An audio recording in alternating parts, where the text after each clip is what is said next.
Good morning. So as promised, even though I kind of want to finish the badge, as promised, we're gonna do a wacky Wednesday. I wasn't sure whether to put that into the title or not, because right now nobody really knows what that is. So I didn't think it made much sense to do that. Also, I was experimenting with a different angle.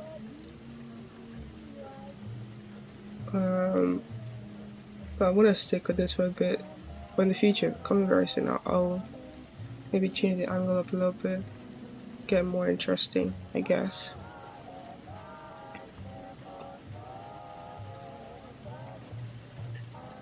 So today we're gonna do a wacky Wednesday. Let me modify that currently working on. Still trying to figure out the layout of this. Like I'm thinking whether it should still be pomodoro. I think that's a good idea. Or if I talk throughout the whole thing, or I just update the same way I've been doing. I'm not sure which one to do.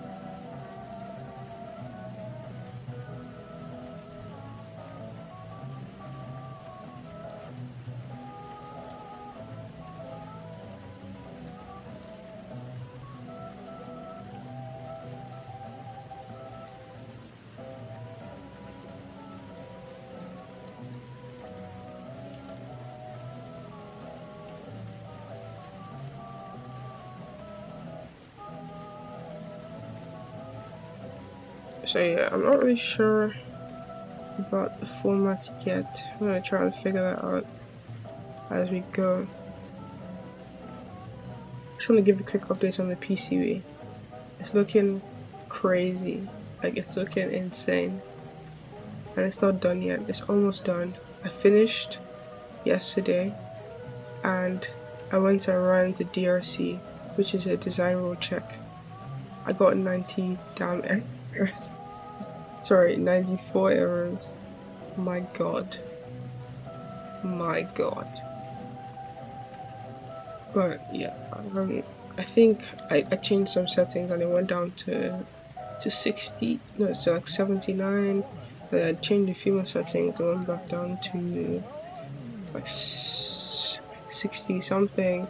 I got it back to 12, but then another error made me have to go back to like 30.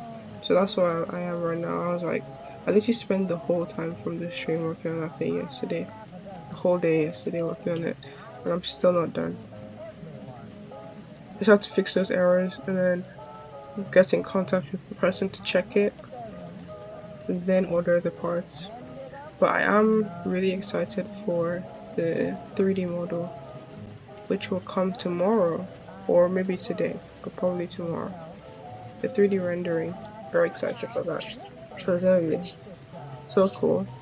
And if I get that, I can redesign the model and plan it for the PCB. So really excited for that.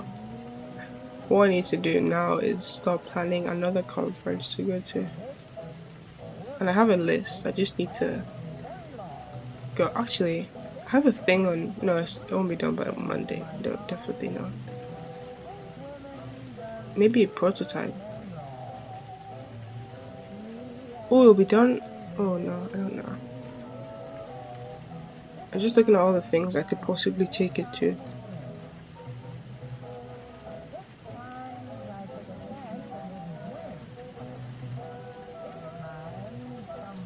Okay, there isn't much, to be honest. There isn't much, but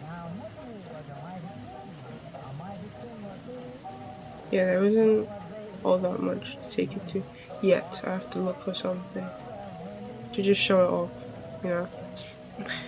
Show it off, promote it. That's the plan.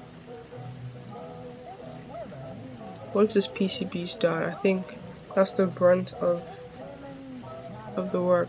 Okay, let's talk about something else for now.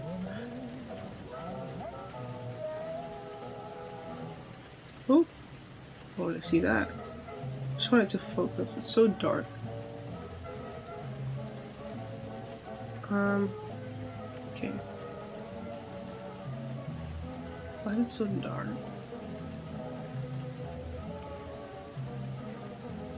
Okay. So I was thinking of starting the first block by finishing the PCB and then starting to work on the chaotic twister. Let's see. I don't know. I feel like that's not.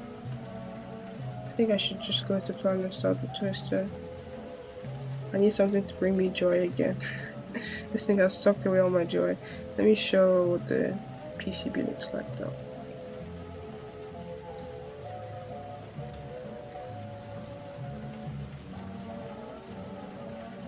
Looks like a monster. Let me change to the gray. See. Looks like a monster. Look at that. Like, what even is this?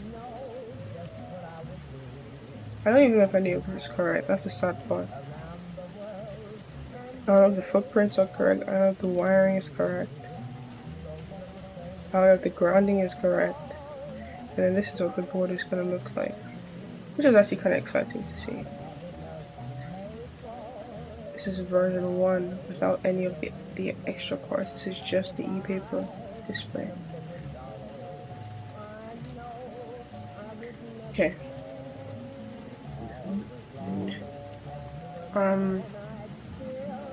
Let's see how many errors we have now.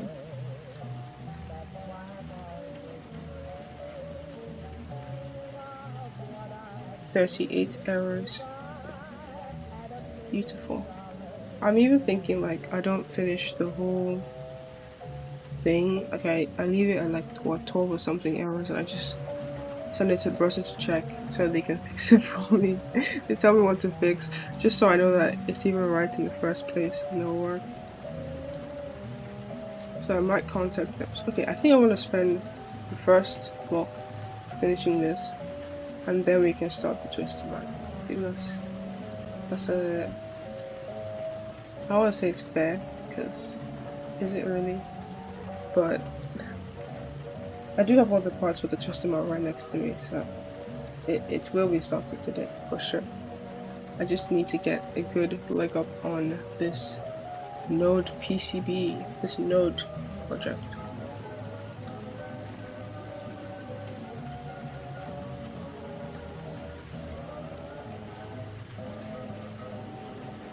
Okay, leg up on this node project. Okay, so yeah, we'll spend the first session doing the PCB, and then the remaining 3 blocks will be on the twister mat. And I think just working on the sensors, so I think we'll be able to actually get a lot of stuff done. So let's say let me do a to-do list. I think that'll be cool. I might actually incorporate that into the stream, the to-do list. I just put it on the screen whenever I want it. I'll just leave it on the screen. Now I'll do that another time, because I have some mess with the screen I have now.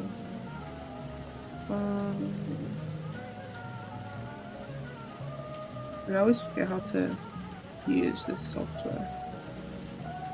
Oh, I'm not too quiet.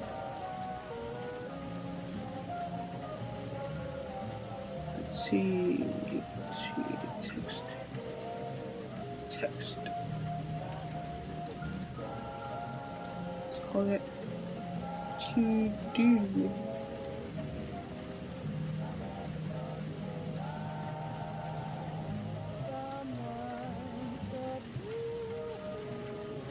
Show on the computer fan. Not something I thought I'd ever say. Oh, my autumn is actually already getting hot. This is why we need this. Okay, let's see. To do. Underline that. Print.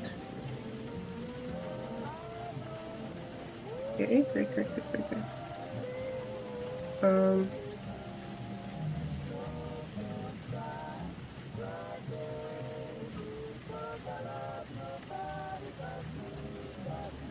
um, to do, we'll say,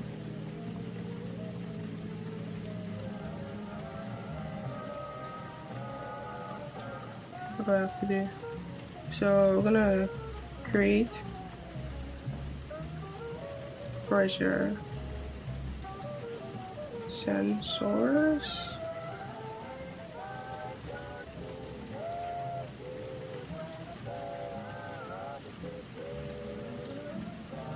And I'll give two things because I want to do some stuff off the stream because I want to record some stuff.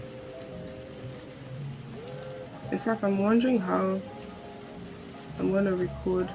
Okay, I want to do one sensor. I want to make one pressure sensor. I'm not gonna make all of them, so I can record myself making another one.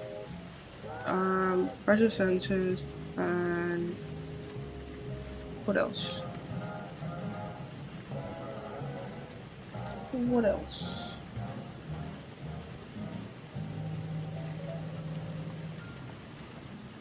Okay, we're gonna do the master PCB. So it's not actually like this kind of PCB. It'll be like a perforated circuit board. What is it called? The ones with the holes. But I'll just try and start with that.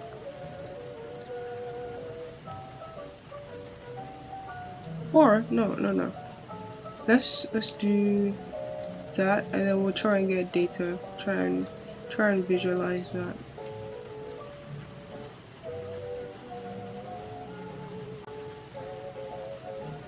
Visualize the sensor output. I don't want to sound too technical. Visualize what the sensor sees.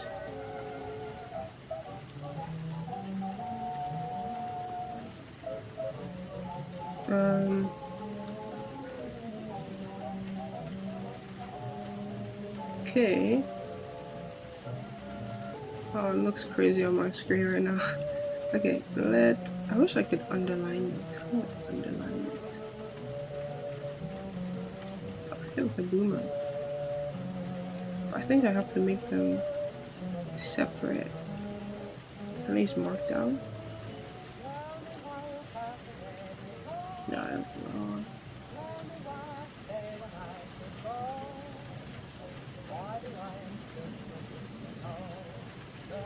Maybe I have to read from a file, which I might do. Okay.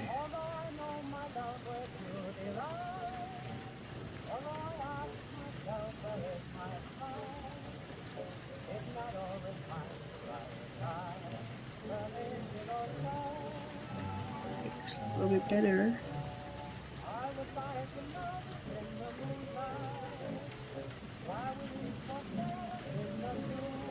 Oh, my little board in the back is supposed to help see the blocks better, but it's not covering it properly. Nah, just leave it. It's fine. Okay.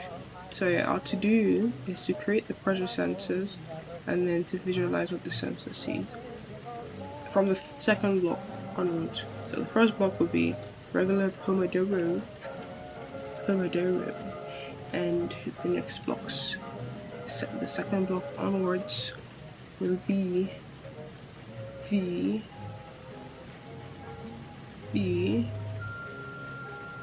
crystal map.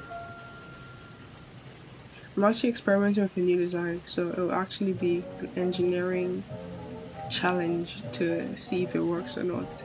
I have it in my head, but I haven't created it. It's kind of very similar to the old one, just a little bit different.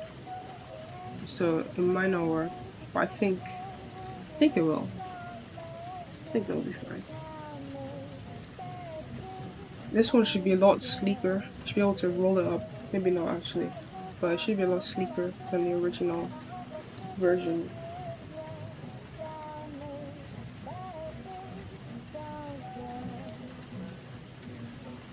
Okay, let us get started. In three, two, one.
We were mated for each other, into glad.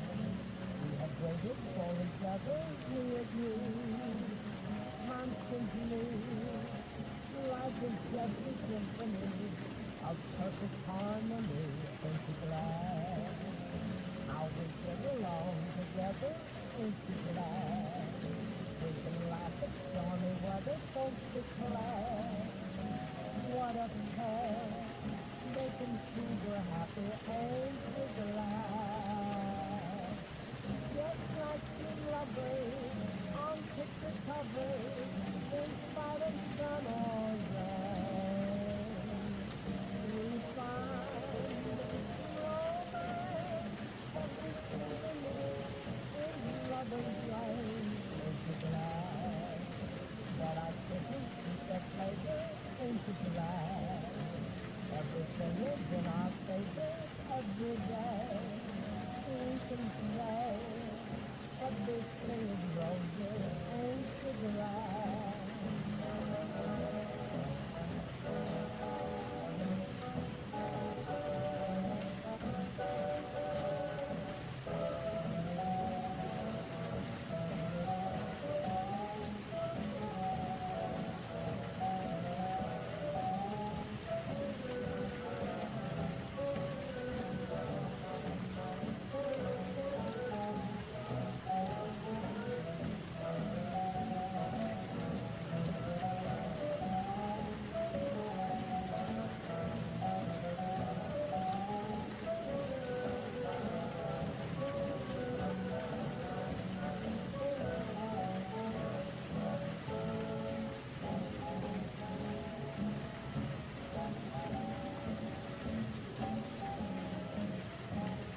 within your eyes is all my own, dear. The world is mine, for since you came my way, I'm king of all that I survey. You're mine alone. The dawn is in your smile.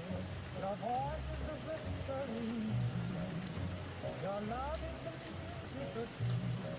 As long as I have you, the world is mine. The sun, the stars that shine. Your eyes have told them that the world is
going home at night to a cottage white, sheltered by a shady tree.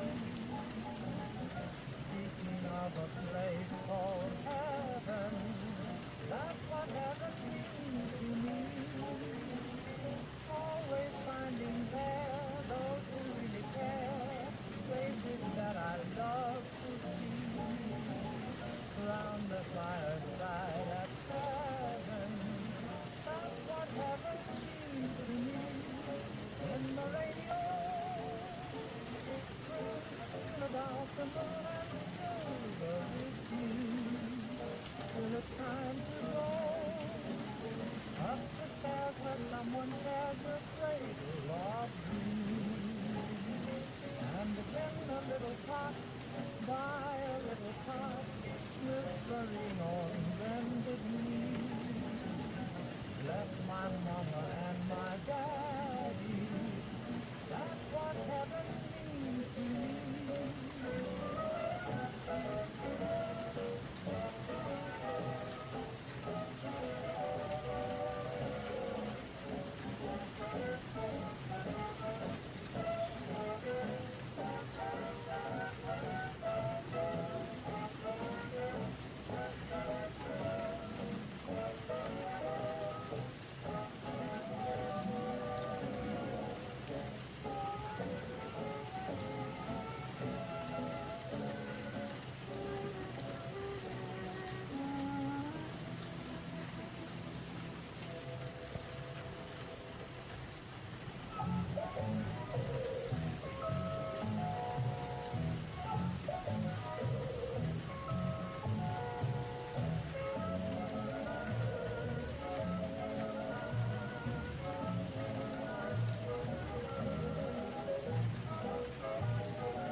like a fly little rose. She got with a cute little bow. Personality, full of vitality. That's Peggy O'Neill.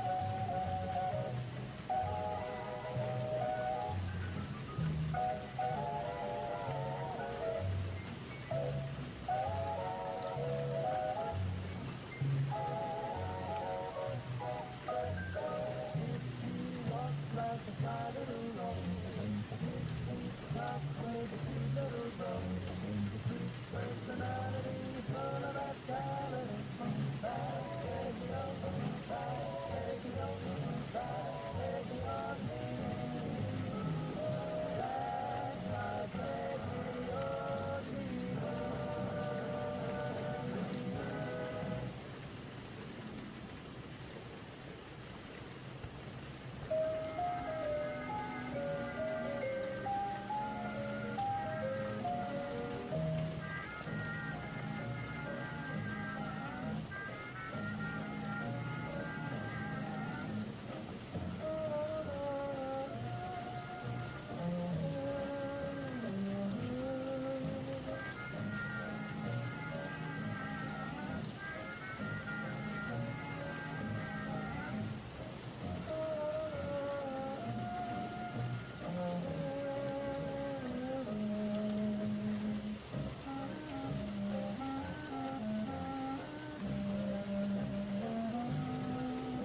rock me in a cradle of the new world, and just let my dreams come true.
All right.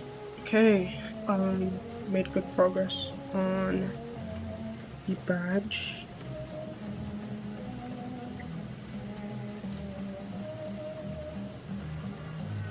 Okay. So yeah, we can move on to. Okay, it's Twister now. Ooh, so excited! Oh my god. Yeah. Oh, I'm sighing like it's the worst thing ever.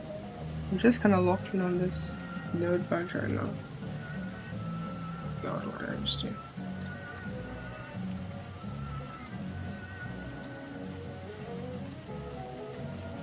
Just locked in, man.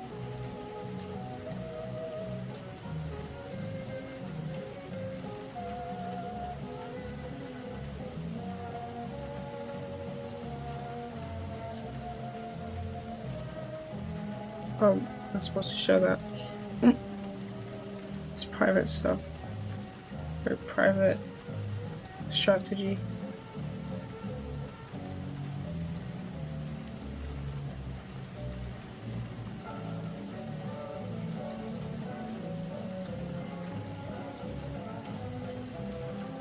Okay.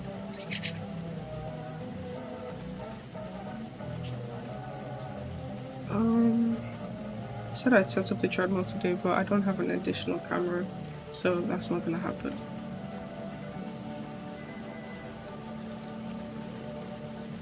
But I am trying to get my steps in.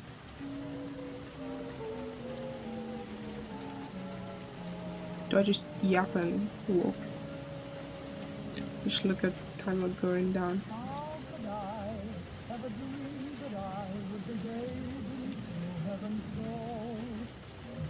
Or I leave and go and get coffee or something.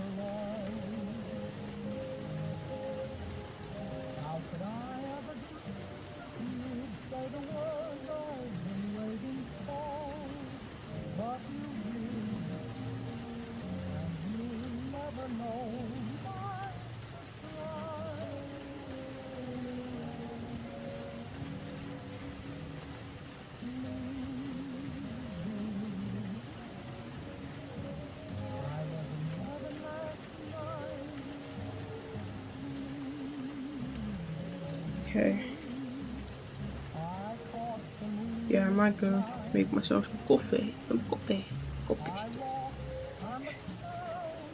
I was reading the Daily Rituals book, and some dude he has a box of caramels on his desk whenever he's working, and I fucking love those Werther's Originals, like little caramel candies. If I had that shit on my desk, I would have so many caramel teeth. But like I considered it. I considered a lot of things from that book. All of them are like drug addicts and alcoholics. And they're all completely successful. It's a very bad message that I'm getting from that book.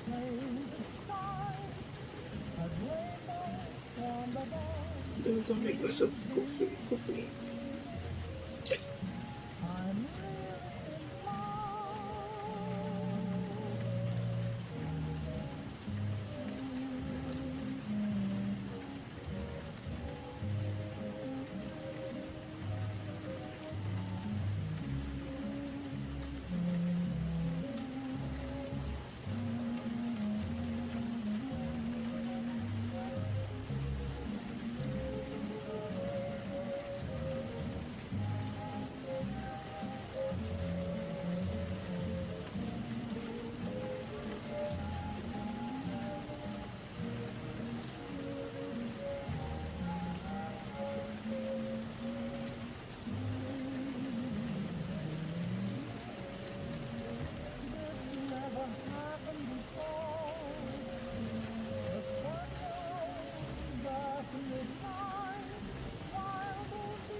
Dreamy afternoon, a lovely peaceful afternoon. No one can see us.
To hold her hand and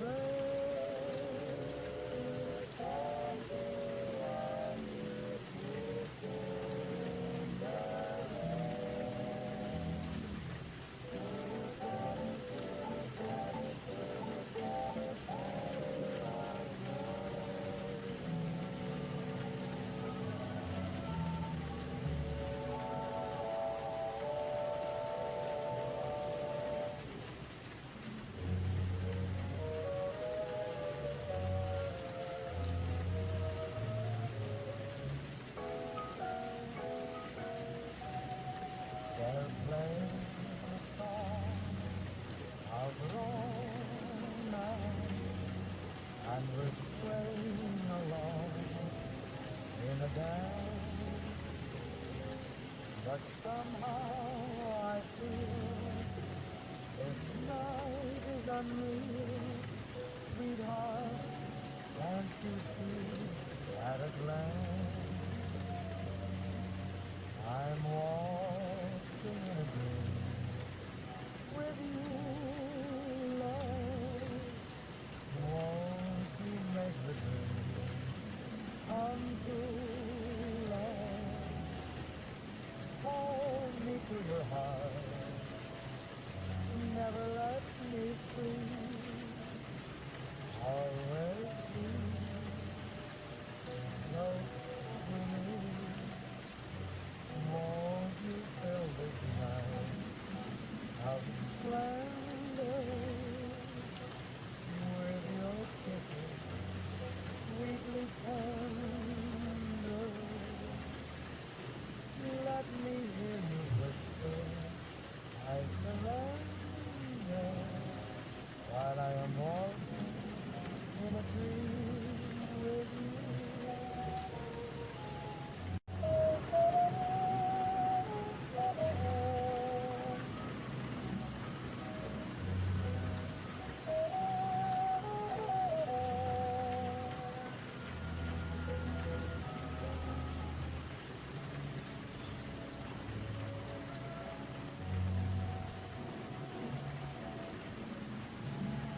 sorry.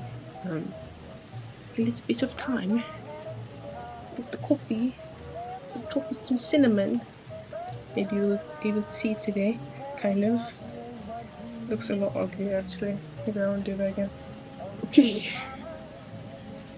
Start a 60-minute timer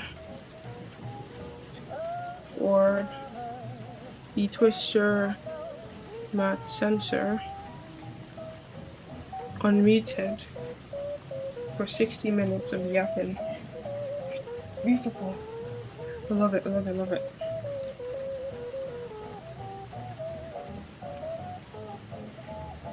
Okay, starting 3, 2, 1. Okay, I apologize for the extended break. But let's start. To move this keyboard from here.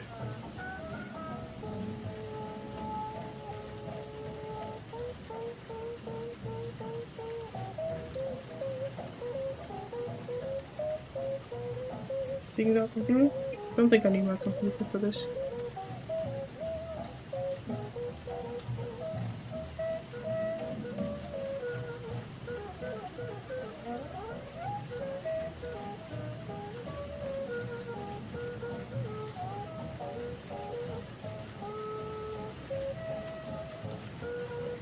First thing, go on the sensor. This is the current design. So this is the design for the sensor. Zooming in that. Let's go to the big screen. You kind of see. So it's two sheets of cardboard. In the middle is some Velocert, which is what a fresh sheet of here. And this is a 3D printed part. But thinking about it, it might end up not being 3D printed just because of the foldability, if that makes sense. I don't want it to be hard to fold. It needs to be easy to keep. And 3D printed might actually, like with these sharp edges, it might end up tearing the mat if I fold it. Because it needs to be folded to transport it. And it's going to be transported a lot. So yeah, this is the design we're going to try and make now. This is not going to be 3D printed anymore. I just had a stroke of inspiration when I designed this, but it's not actually a good idea. Okay. I also have this cool design at the bottom to arrange the wires. I don't know if I'm going to do that anymore. I might just manually stick them on. Okay. I'm going to keep this as a reference.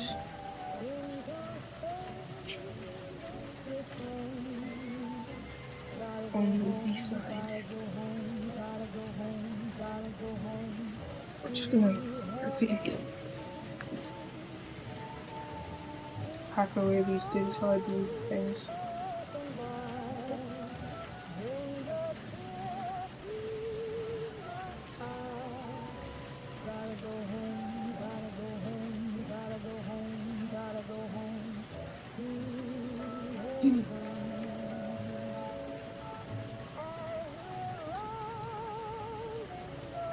I don't know why the camera is so dark today.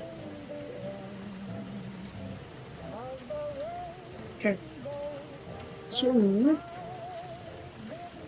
I want to make them pretty even.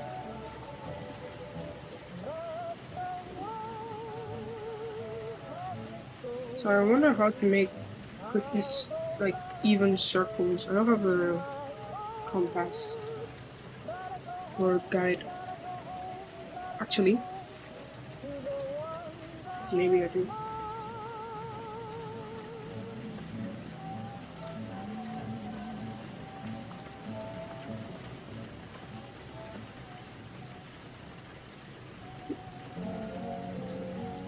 Maybe I do. Oh man, just dropped everything I own. Okay, this.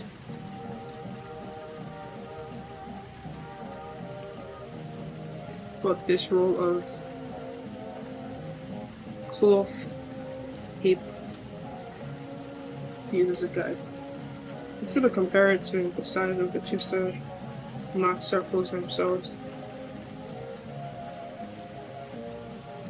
got the Twister manual, ages 6 plus.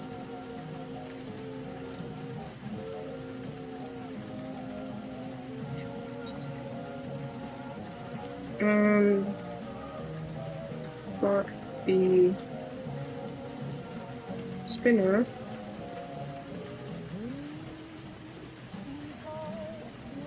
very saturated on them. And then the mat, which I do not want to open. I didn't have to.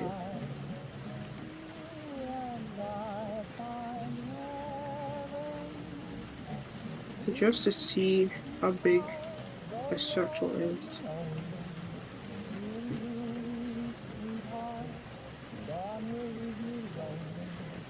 Like that. And I think that's pretty good. So we're gonna cut circles of this big so the center sits in the middle. I think that's pretty good.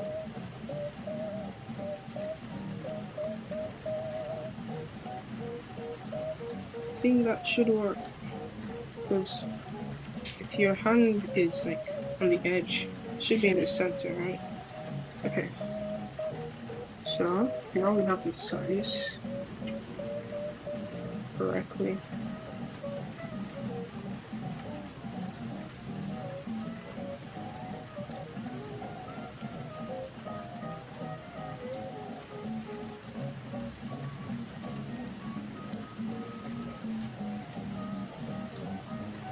Got the size handle correctly.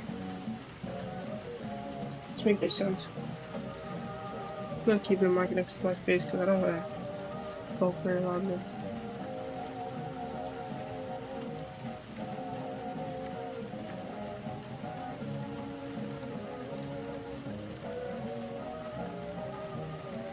So I think you can do 2 per sheet, which is actually great.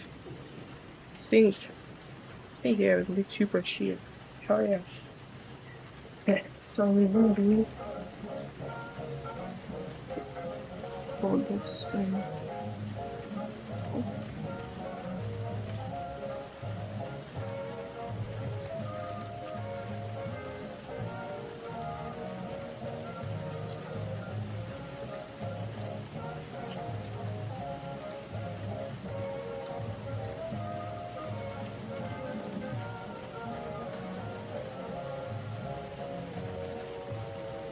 And then you can trace the desired shape.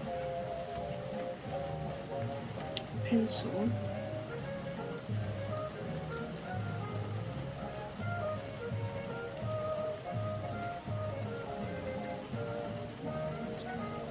Beautiful, oh my god, that is so nice. Let me see. Wow, perfect circle. Okay, I'm gonna cut this out with my fresh pair of scissors. That's such a weird thing to say.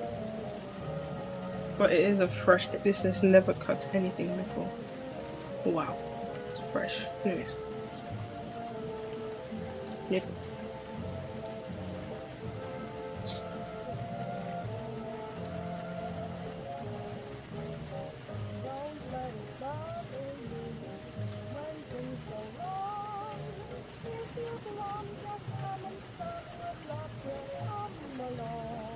I'm gonna try and cut it keeping the hinge so it doesn't fall apart immediately.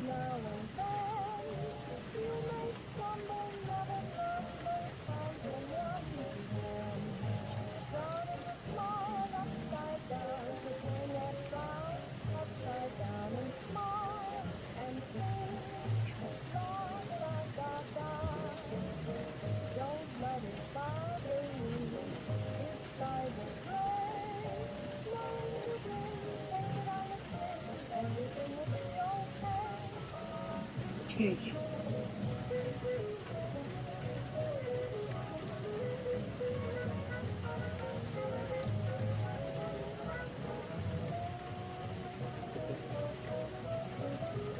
Perfect. Oh wait. Okay, so I was thinking of, instead of, since we're not using 3D printed parts anymore, I do a hinge on the side to connect all of my parts. Okay, it's fine. It's version one. Version one. That's fine. Or a fail. Yeah. Version two now. So let's say version. This is version 0.1, and this is version 0.2.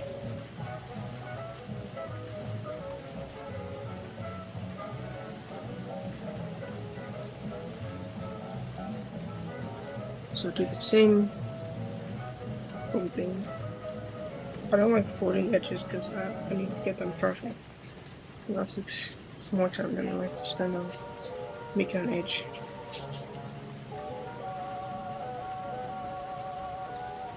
Okay, so I actually want it to be more like here. Do the same circle.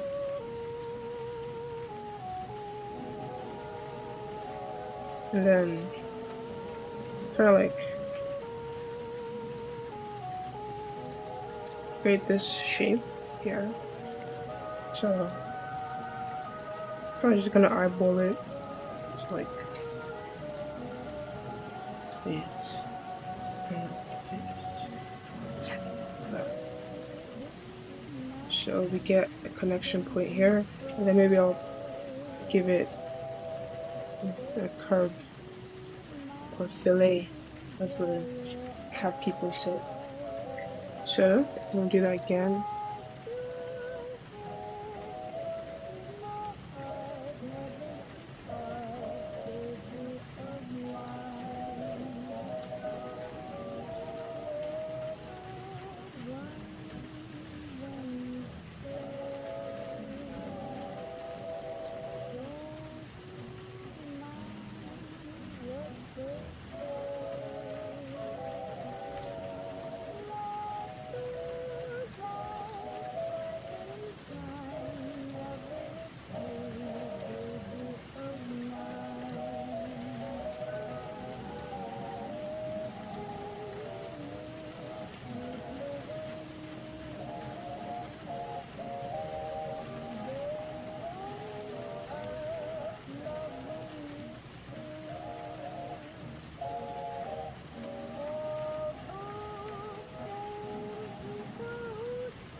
Okay, there we go.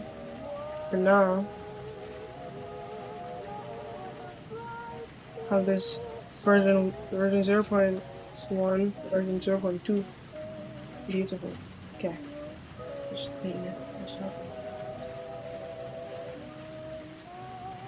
So got that, and the next, you know what would even be better? A version 0.3. Okay, wait. I'm having a smart, big brain moment. So, got this. This doesn't close. But then we got this, which does close. But when it closes, it can open back up. You know, there's no way to close it. So I'm thinking of doing a fastener on the sides, so it traps the fellow staff on the inside. Because I'm going to be putting a piece of, so I already have these, so I'm going to definitely reuse them because they're expensive. I bought it at some point. I'm going to reuse these to to make a circle that fits on the inside of here. But I don't want to have to use glue all the time, so I need a good way to fasten this. I'm thinking an extension from here, and then it fits back into here, if that makes sense. But making a cutout here is kind of labor intensive for 24 volts.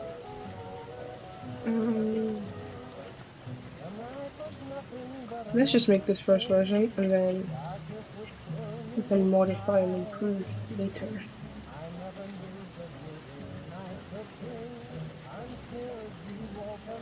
Okay.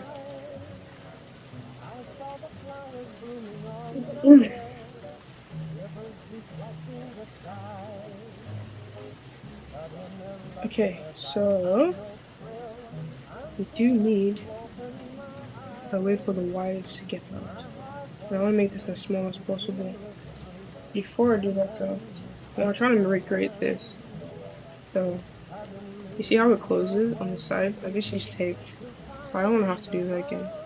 I would if I have to, but it would be nice if I could get a more sleek design. So yeah, it's really shit. Really, like, floppy. It's used for many, many years.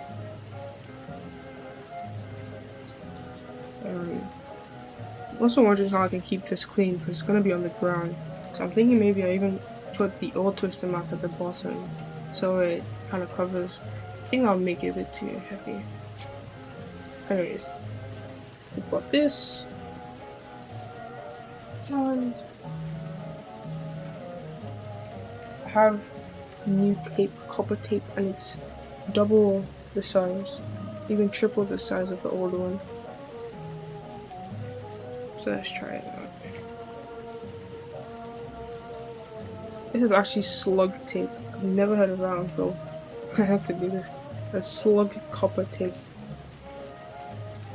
Okay, so I don't remember if they can't touch. Yeah, I think the top and the bottom shouldn't touch. Okay, so let's cut out the hole first then. It should be bigger than this.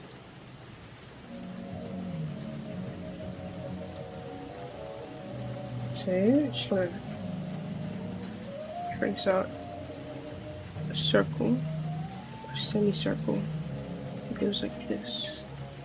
So now the design, I'm gonna keep a record of how it will so I can recreate it very reliably.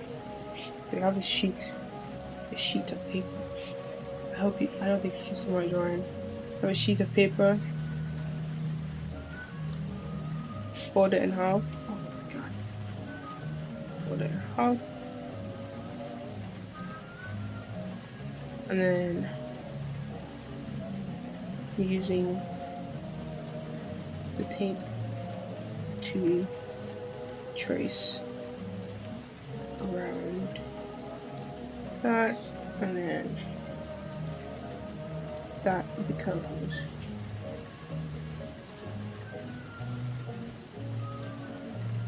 this circle, and then on the hinge we added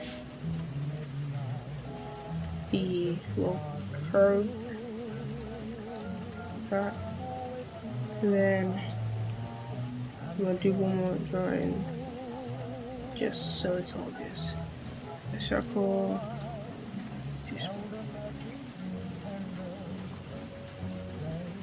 a circle, the exact same thing. The hinge, and then little curve like that. So it's the process of making the mat, the sensor.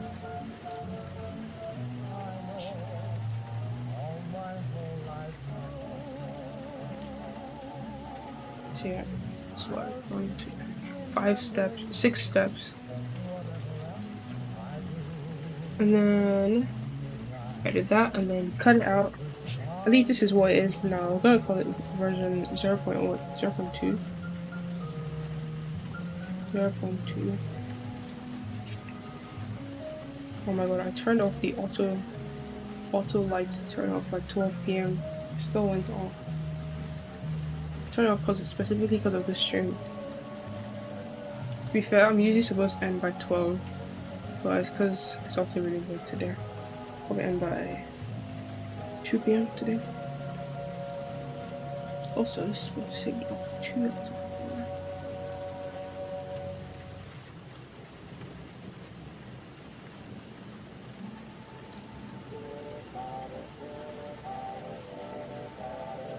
Okay.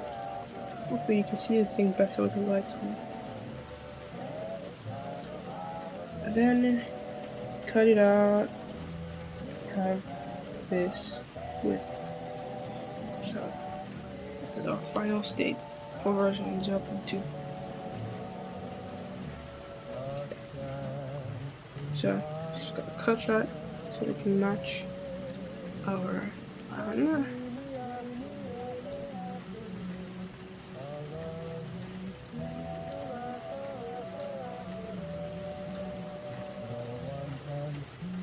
Okay, looks pretty good. So we have a nice little hole in here. So, and it's also smaller than the copper tape. So now I'm gonna cut enough to cover both sides. Then to cover, let's put this in half. This copper tape is very finicky. From my experience with it from the last build, very finicky. Yeah, that.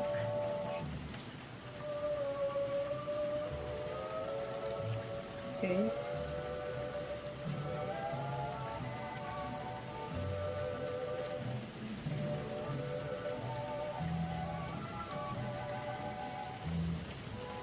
And it gets really messy very quickly if you don't handle it properly. But hopefully it works the same way as the old one. So this is, I've never used slug tape before. Oh my god, look at that, it's just, oh my god. Okay, I put that down. I don't think I want to get it straight, but who really is these days?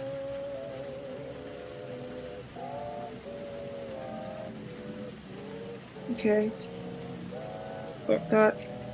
I don't want to fold it over because I want it to kind of still look decent. I think I should be able to tear it off. Oh, that's perfect. Oh my god, that was perfect. Oh my god. Okay, I'm excited now. Okay. Okay, that wasn't as perfect. Close. And got. Ooh. Hell yeah. Hell yeah. Show it to the last camera. Hell yeah. We're gonna do the same thing on the other side. I know I'm saying this like it's a tutorial. Nobody. I mean, if you want to make this at your own risk, that would be kind of funny. Somebody makes them like tags me. Okay.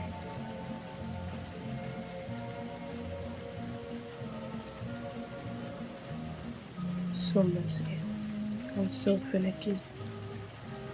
Oh my god, I hate it. Okay. Try and get a straight line. Straight as I can get it. Okay. A little bit in it actually gets pretty smooth. Okay. Okay. I'm liking.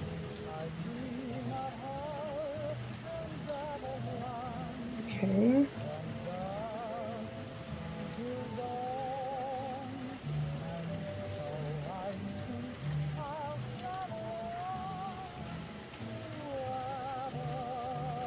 Hell yeah. It's really good. This is a 1 out of 24, by the way. Oh god. This is 1 out of 24. It's a pretty good one. Pretty good one. Okay. Then I'm not gonna use my first thermostat. Hey, I don't know if I mentioned that this is called thermostat. Pressure pressure sensitive material. I'm not gonna use the first one. I'm gonna use the old nasty 5-year old one I had.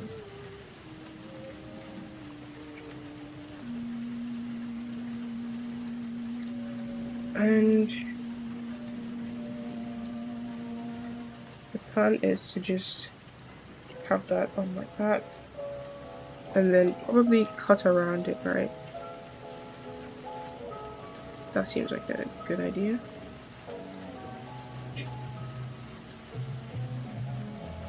So it will look like this minus the black. Before I put the velocity, I want to focus on the wiring.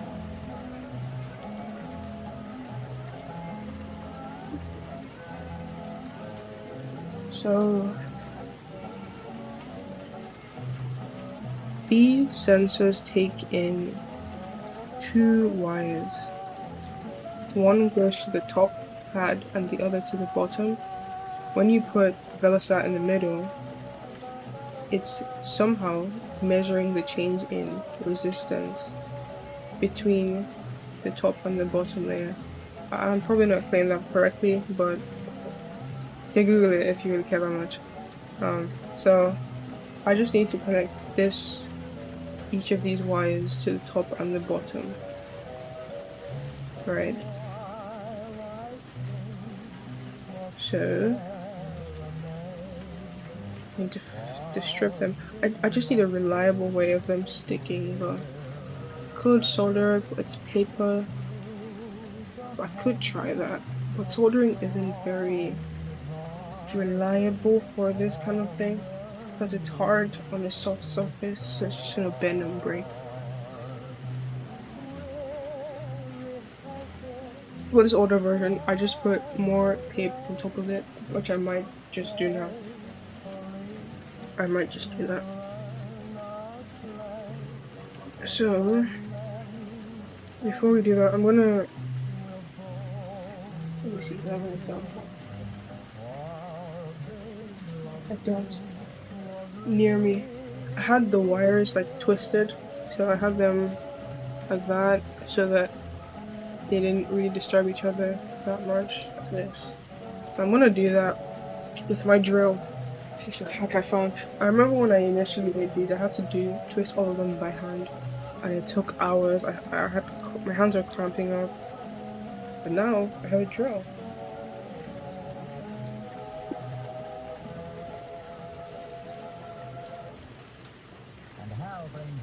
But shut the damn door. Okay, get back.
Okay, so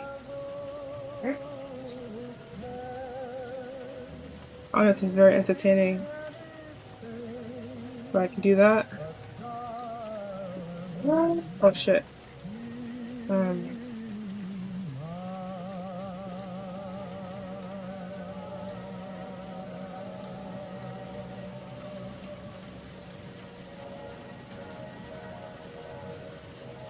Hey, got that, and it's very tiny, so hopefully it doesn't affect the sensor. Gonna keep.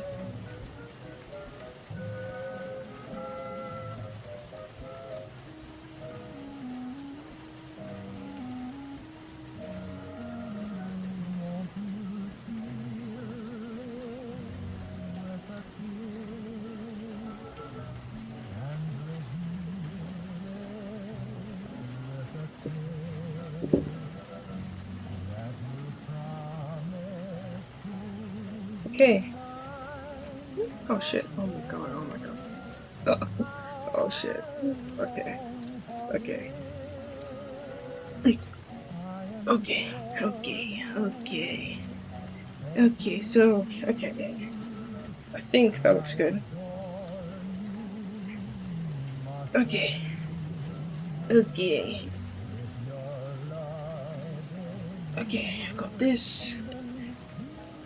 You see, this is why I need that fill. I think the filler word thing would really make the stream more interesting, just because of for everybody else, but not for me. So I'm just gonna be in pain, but it'll make it more interesting. Hopefully, more people will watch. But I kind of like it when there's not that many people, just because I've got performance anxiety. Oh my god, it's like crazy. I think it's okay. My wire strippers. Strip these wires. They're actually too small for the wire strippers. If I do it a couple of times, it comes off. Oh, it broke. Perfect. Okay. Let's try that again. Let's try that again.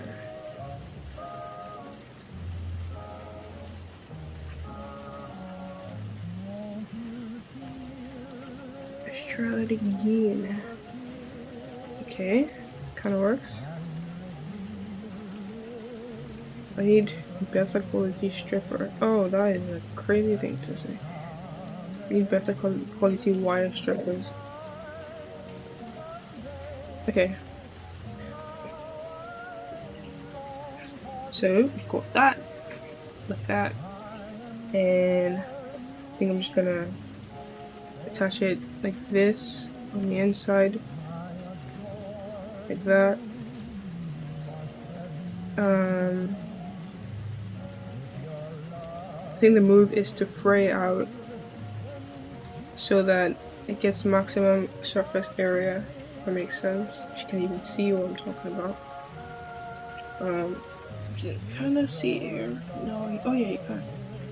Yeah, so if I can fray out and then cover it up with more copper, it's probably gonna not move. Probably. The only thing is, this is gonna be the worst thing to do 24 more times. But let's get it. I want to stop thinking of it as 24 times. But I do need to think of it like that because I need it to be efficient enough that I can do it 24 times and not be like, I feel like I want to kill myself.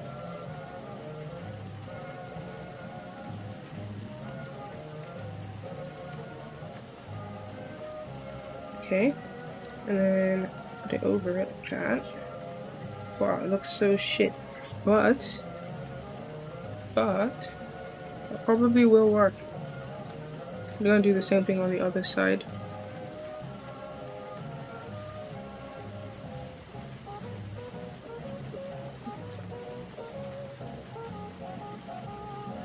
Neem oil.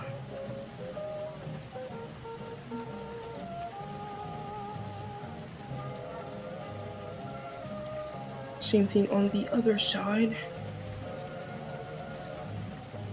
Same thing on the other side.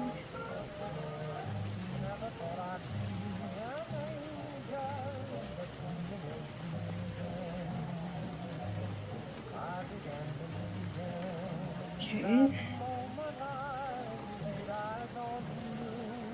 Okay. I think that's pretty good. I think it's a lot neater than I thought it was gonna be, which is amazing. I'm gonna rub this down a little bit.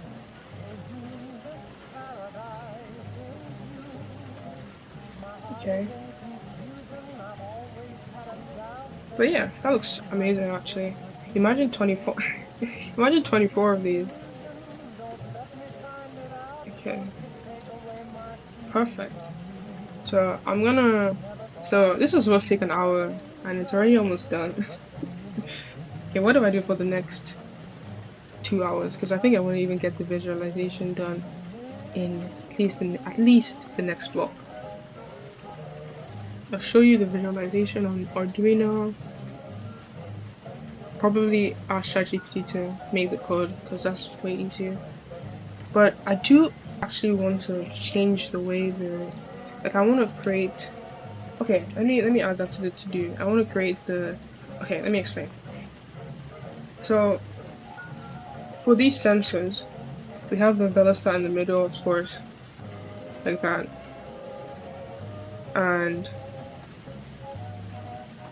it goes. So this other end doesn't just go to the Arduino straight. It needs to go through a voltage divider. So I think what that is that the current is not enough, or it kind of just cleans up the input, so you actually get a stronger input of like how much pressure is being applied. I know that was a really shit explanation. I'm not really sure how else to explain it. Let's Google it. Google voltage divider. Voltage divider. It's a passive linear circuit that turns a high voltage into a lower voltage. Huh, is it a voltage divider? Is it what it is? Wait. Because I do know what voltage divider is, but I don't know if that's exactly what it's doing.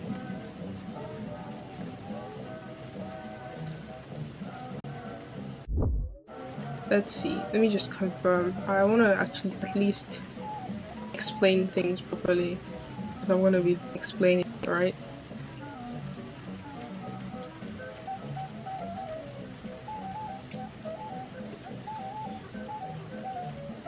What I do know is that it does clean the input. So if you just connected it changes this from having two inputs to two outputs to one input, and you get one value of however much pressure is being applied.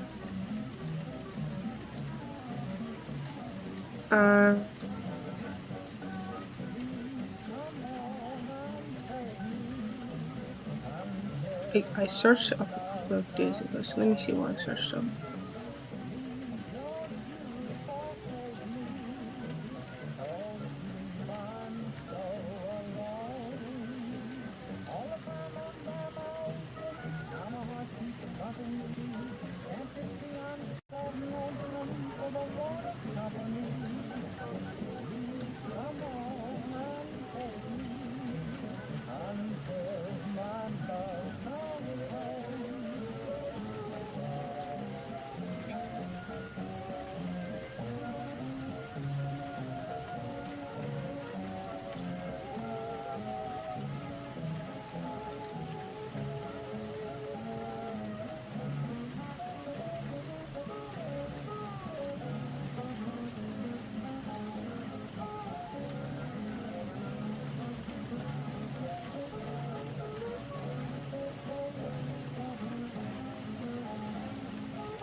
It is a voltage divider.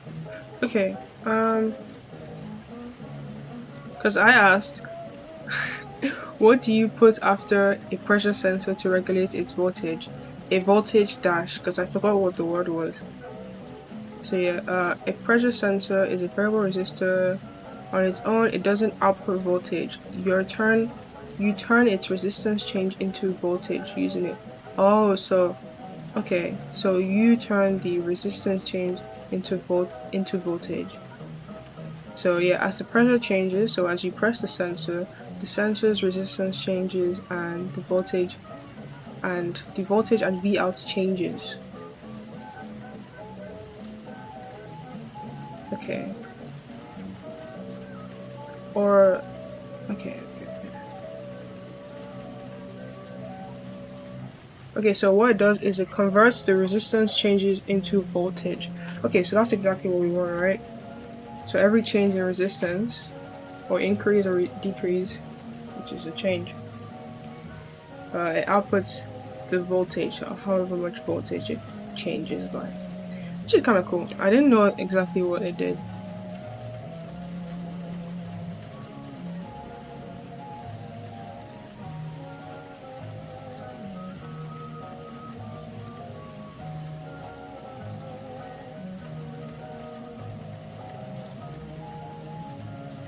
So I already have the way I did this. So I actually memorized it from how many times I had to make this circuit. But it usually goes from the input. So you have the two red and black wires, and you have one output.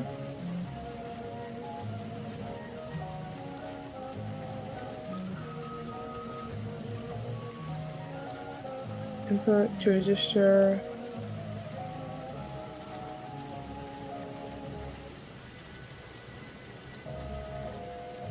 So one wire goes to a 5 volts, and the other one you branch out to the input. Then, sorry, let's call it output, or let's say yeah, output is fine. Output, and then that goes to a resistor, and then that goes to ground. I'm pretty sure this is correct. I can't even see what it is. I'm pretty sure this is correct. So these are the two inputs from our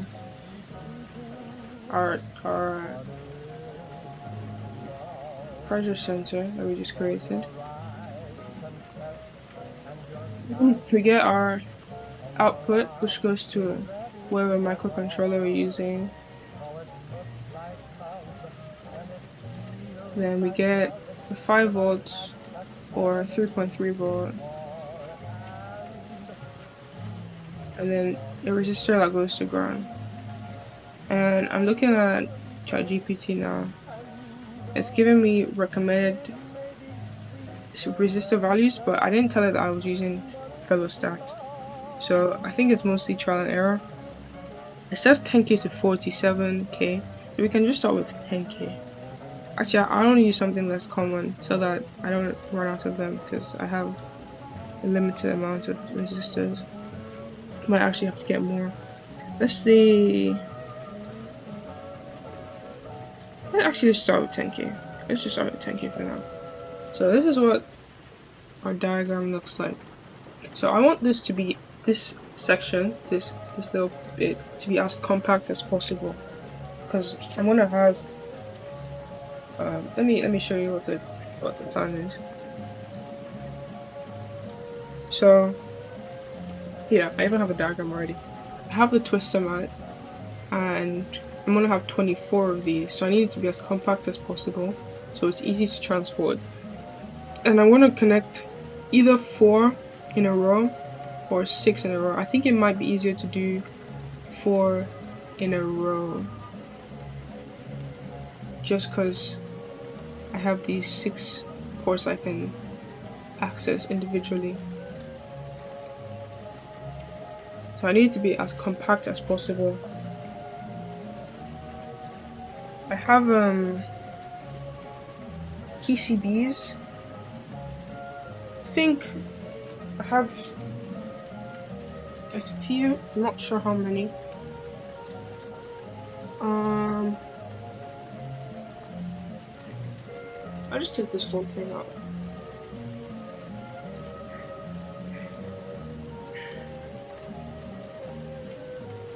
I have these, and I want to try and fit. Actually, I don't know if they changed the design of these PCBs, but I bought a new batch, and they're completely different from the old ones I used to buy. I think I still have, yeah, they're completely different because these ones have the top is different from the bottom. I bought it from the same place. Well, I bought from the same place I usually buy my electronics from. I think I got these originally from Amazon though, but they changed the design and I couldn't find any other version of this. But the thing about this is that when you're soldering, the solder just goes through if you leave it on for long enough, which is really annoying, especially if I'm using wires. It just goes through, melts the wires, and it just makes the whole process. I don't even know why it's like this. Doesn't like I would understand. One thing I would have liked for this is actually never mind. It is here. I was gonna say that the letters and numbers should be repeated on the other side, but it is. But this, yeah, it's like it looks better, but the functionally it's worse, in my opinion. But that's all I have. I have fucking ton of them, so I'm gonna use them. So I think I can fit 4 of them onto one. If I have a smaller one of this, actually. Okay, I think I can fit 4 of them onto one. So on here I'll have this, which goes, and from here we'll get the output. We're gonna have a row for ground and a row for 5 volts. But I need a way to power this. So yeah, it'll have to come from, what's the best way to power this? Do I power it separately? Or I just have a line?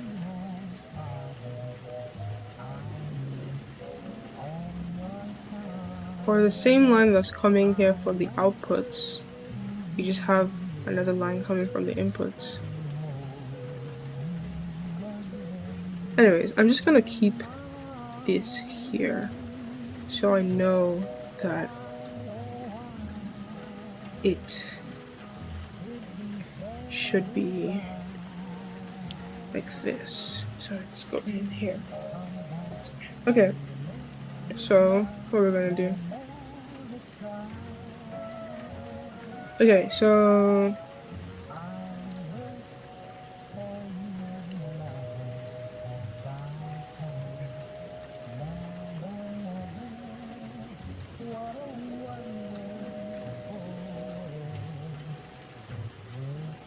this would be like this, and this doesn't go straight to the Arduino or whatever MC I'm using, probably gonna be the Arduino.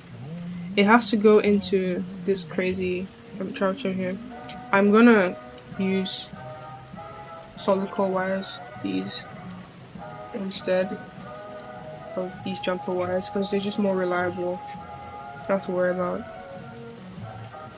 all the possibly falling out and everything. And these are gonna be on a PCB. So I'm gonna take these off and put them onto their own PCB, solder them in, so that all the connections are completely secure. So it's gonna be on its own PCB, probably on 2 of them, because you can't both fit on one. So they be like this, and then the other one on the side, like here. And then I'll probably like this, and they'll be closer to each other. And this would go straight to the Arduino, so this would be right next to the Arduino. So the output from here just needs to be really long. I think that's all we need to make sure. Okay. That's fine. Let's forget about this for now. Let's focus on the individual sensor. Actually, let me get a resistor so that I can wire up the whole thing.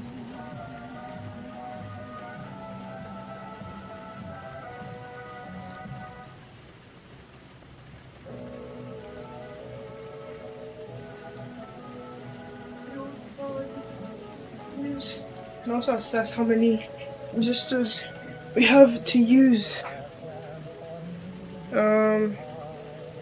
10K. Oh wait, okay, wait. Not looking too good. This is not 24. I don't want to have to use multi. Wait, are these the same? No, they're not, and they're not labeled.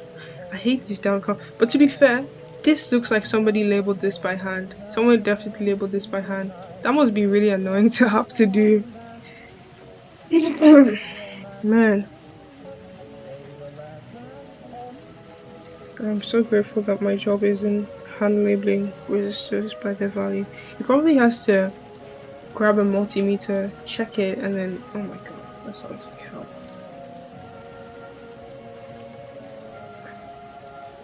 Okay.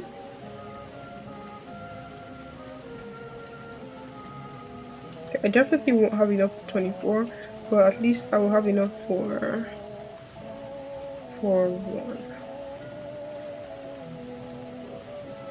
So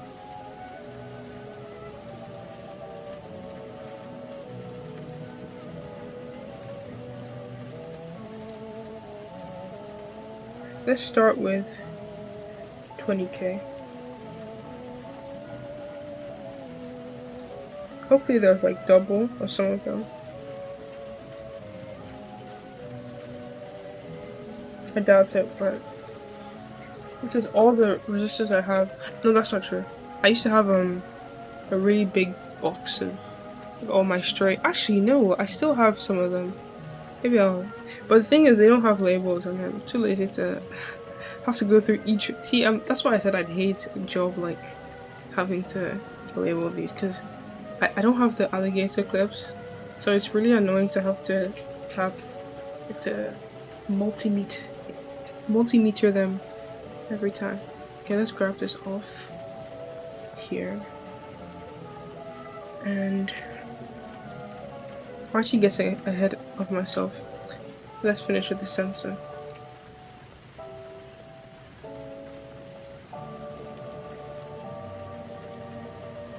Okay, so we'll align it so it is perfectly centered. It's perfectly centered, and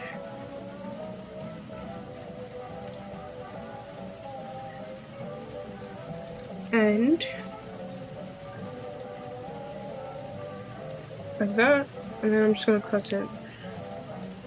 Just make sure it's actually centered properly. Okay, looks good. Okay, oh man, I'm a bit too much of a perfectionist for something as crappy as this. I just don't want it to be shit. Okay, especially because like I'm not cutting it into squares. I can't reuse this shape. It's such a weird shape. I can't use the leftovers as well, except I need to make some really small sensors. So, kind of banking. You know what? In fact, I'm not gonna use scissors. I'm gonna do this a professional way.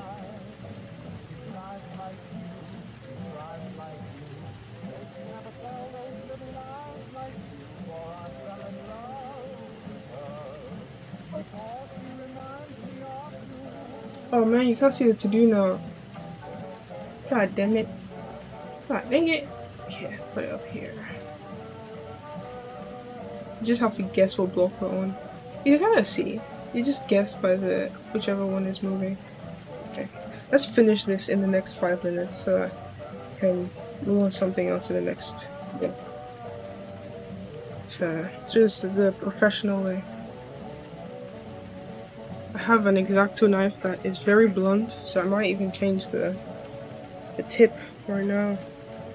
If I remember where the replacements are. No, I have a new X-Acto knife. Ooh, ooh, love it. Look at that. Oof, and it matches my pliers. No, these are not pliers. I never know what to call these cutters. I don't know what to call these. And it also matches. Where is it? Where is it?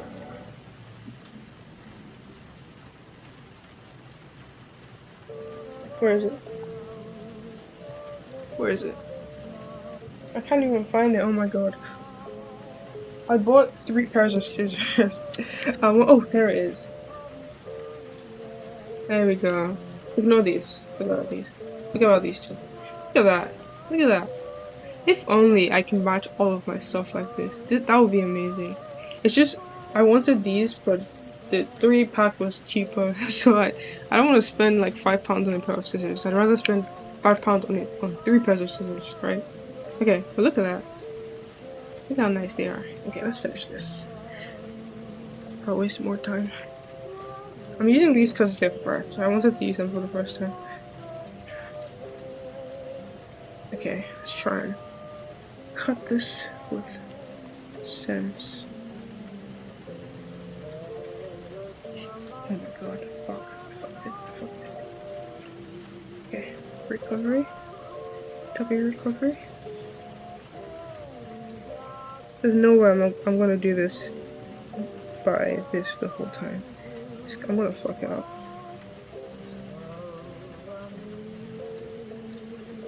Definitely gonna fuck it up if I try to do it by hand the whole time.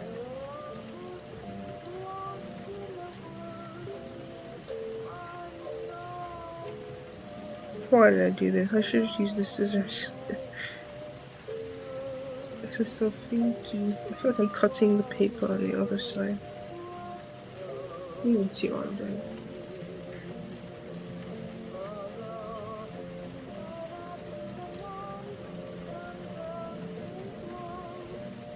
Oh shit, I think I'm actually cutting the paper. Fuck. Okay. 10. Well, fuck me.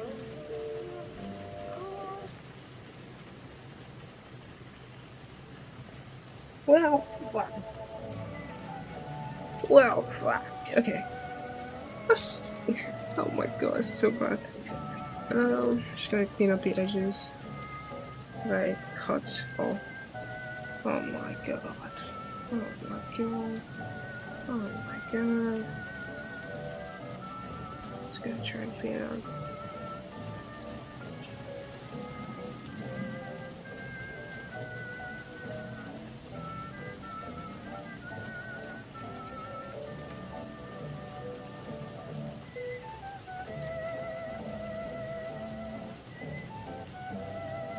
That is not.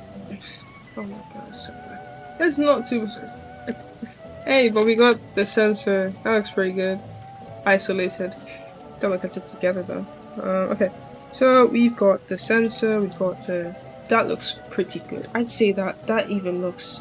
I'd even say that even looks like the reference image more than the reference image looks like the reference image. Look at that. Except from the 3D printer part. I'm not doing that anymore. But look at that. Way more efficient. Way more efficient. That looks exactly like the reference. Kind of looks like sperm. Okay, but look at that. It's literally perfect. Okay, in the next session, because we have only 44 seconds left, because I yapped the whole time. In the next session, we are going to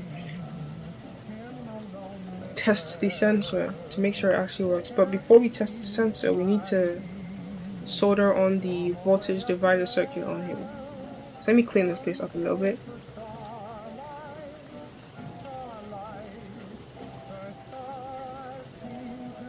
And also share some of the shorts I have planned. I'm actually excited because I made a very good strategy for making them. Because when it comes to social media, I don't like having to think about it. Because I don't like having to be on social media. Because I don't want to ever have to look up trends, and then to recreate them. Oh my god, that sounds like the worst thing ever. So I came up with a better system. I haven't started using, so I can't really attest to it being good. But based on what I've done so far, it's very promising. Very, very promising. I'm excited to start using it. Once I can start editing, I am locking the heck in on that as well.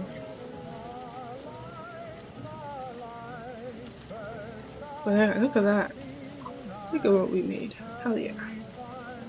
And this is just gonna go. So let me explain the problem I had before. Now look, I can just do this and it falls out. Right. So I wanted to fix it by adding something that could fasten it to close it on the sides, so I don't have to use tape. I might end up just using tape. Well, I feel like there has to be a better way to do it. Right. What is a better way to do this? Because if I use a flap on the side, I'm still just sticking it, right? Oh, let me change that.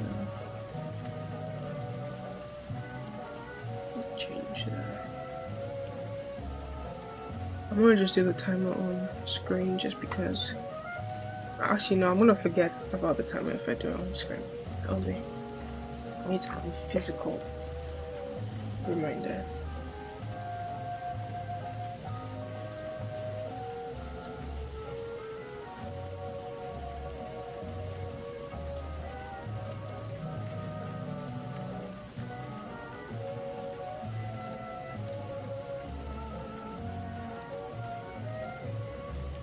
I really need a better setup than this.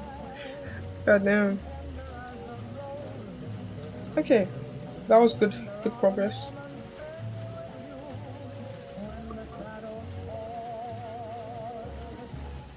Clean up a little bit.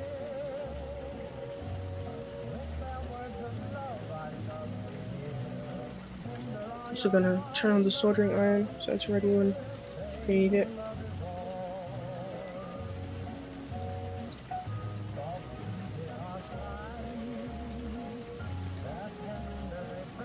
Close. Oh. Come back off by accident.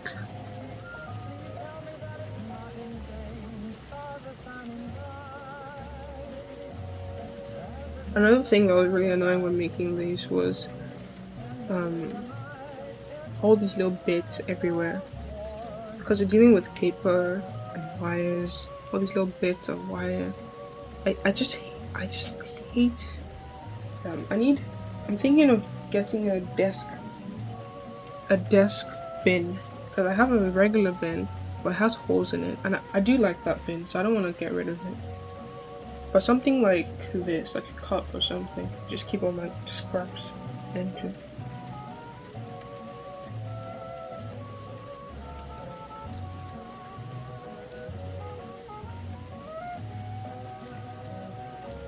Ooh.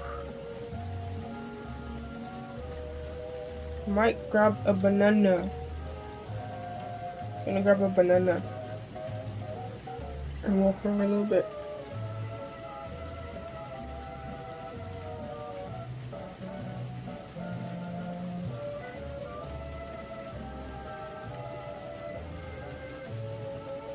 I'm actually kind of enjoying this this wacky Wednesday format. I didn't think I'd like speaking because the first time I did this, I was really anxious the whole time.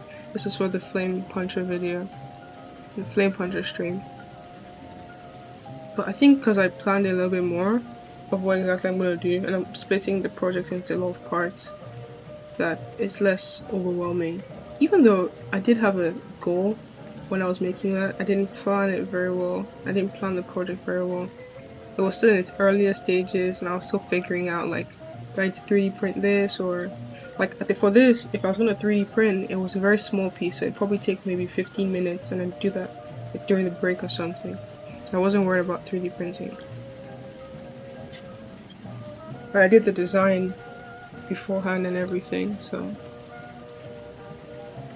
I want to do more interesting streams, like This guy, what's his name? Uo's Lab. He does building random shit. Maybe not as random as his, but just building um random stuff. That's interesting though. Maybe they'll have a goal at the end,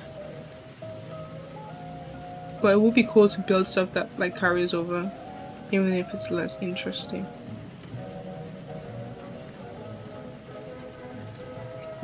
Because I don't know how interesting it is to hear me talk for what 5 hours straight.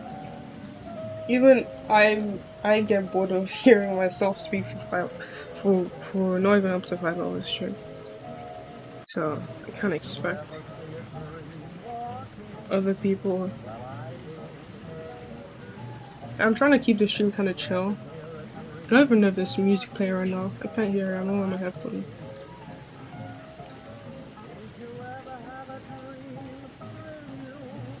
Try to keep it kind of chill.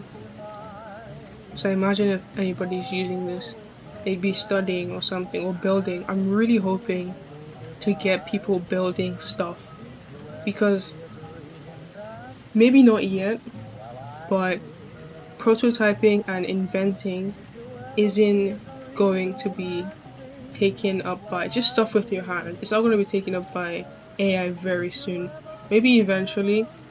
I don't think AI specifically. I think robotics, but ideation, creating stuff, I think it's going to be a while, because it's hard to create robots that create.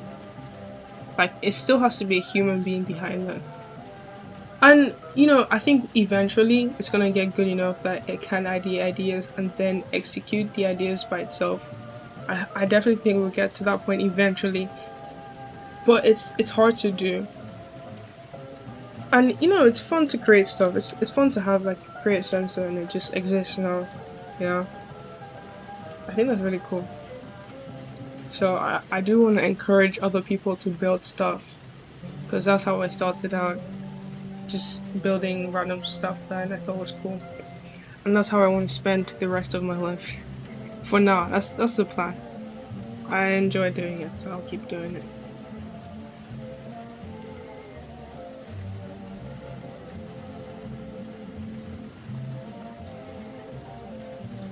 Okay, I'm gonna walk around a bit.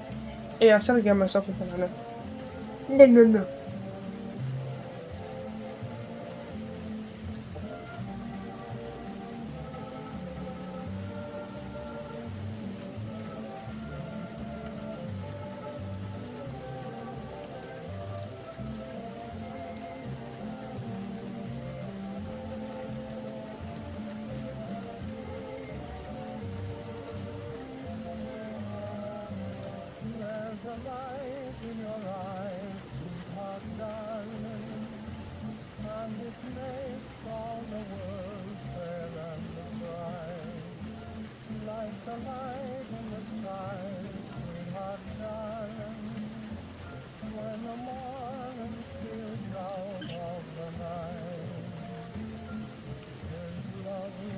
The banana. It's borderline getting kind of like.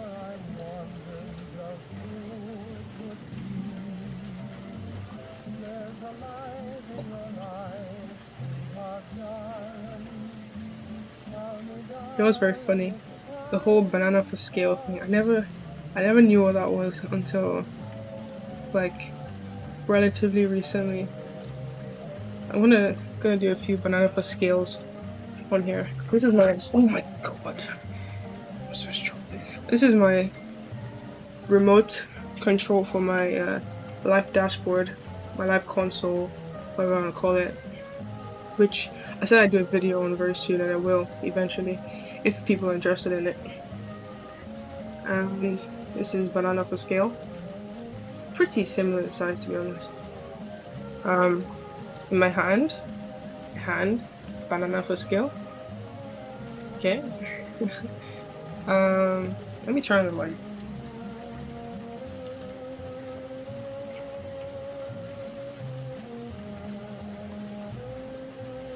A sensor that we just made. Banana for scale. this drink that I'm always promoting, but I shouldn't be when I move, put my finger over it. Banana for scale to a regular kind. It's a pretty small banana, to be fair. I don't know if that's a good point. If you're using a banana for scale, how big does the banana have to be? Is it just relative? Like it doesn't actually matter. It's just an estimate. Well, I guess it is an estimate, but you need a standard size of banana, right? Okay, got a jar, banana for scale. I've got my timer, but the timer the most consistent thing in this stream. The timing is never consistent, but this timer is consistent. Banana for scale. My really nice pair of scissors. Let's bring up the trio.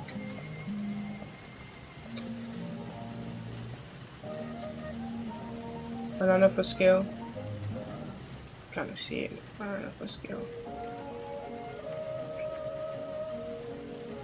And my soldering iron, which should be heated up by now.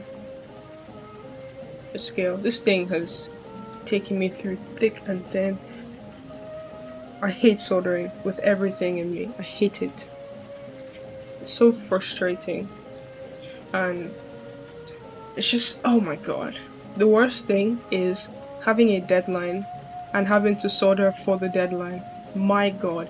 You just get like nervous, and that doesn't help at all. Because if you make a mistake or if you need to make a big decision and you do it with that nervous brain, it just, it's the worst thing ever. And then constantly thinking about the fact that I'm inhaling these fumes and the fact that I'm doing this in my bedroom, so any fume I'm inhaling, this shit is it's blowing straight into my bed. Blowing straight onto my pillow. I'm inhaling everything. Okay, let's start with the next session.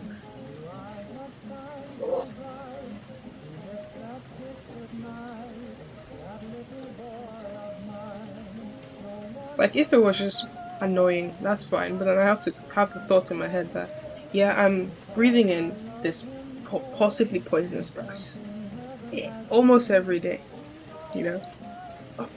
Oh my god. But you know, some people have to live like that, so, oh my god. Some people have to live like that, so maybe it's not too bad. Maybe it's not too bad. Okay, start the timer in 3, 2, 1.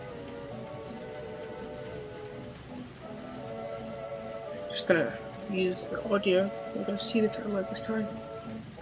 Even though I just called it the most consistent thing, man. Damn.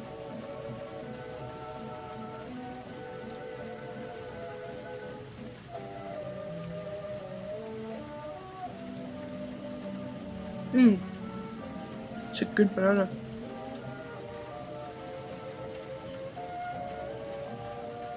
This is one of those times I'm happy I don't have a face cam. I don't need a clip of me eating a banana. Yeah, like that shit doesn't even matter, but it's a meme, so, you know. I don't know if it's worse to have clips of you eating it. Okay.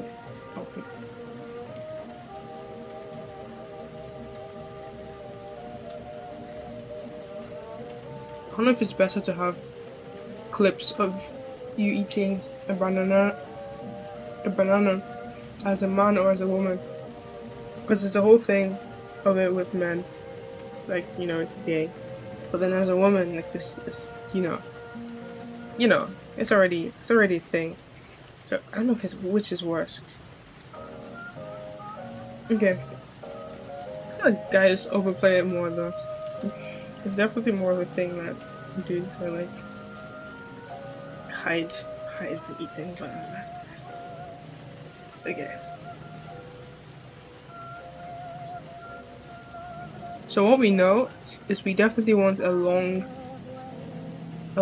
input wire. And I was going to use solid core, but I'm thinking about it now that if it's going straight back into the PCB, solid core is not the best idea. Because it's going to be hard to move. And I need this to be as easy to move around as possible. So I will use a soft. I just call it soft wire or frayed wire. So I'll use a soft wire as the output, and I'll make it really long. Probably longer than it needs to be. Actually, you know what? Let's work on the, before we do the input, the output line. Let me just do a refresher actually. So we need 3 lines going into the board. We need, or out of the board. We need the ground, we need the 5 volts, we need the MCU, the output, the one going to the output. So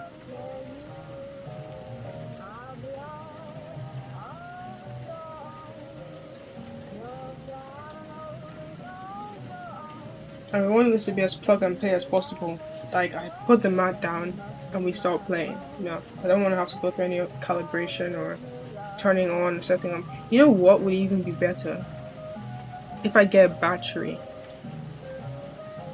If I get a battery and it's powered by battery, and all I have to do is connect it to my computer.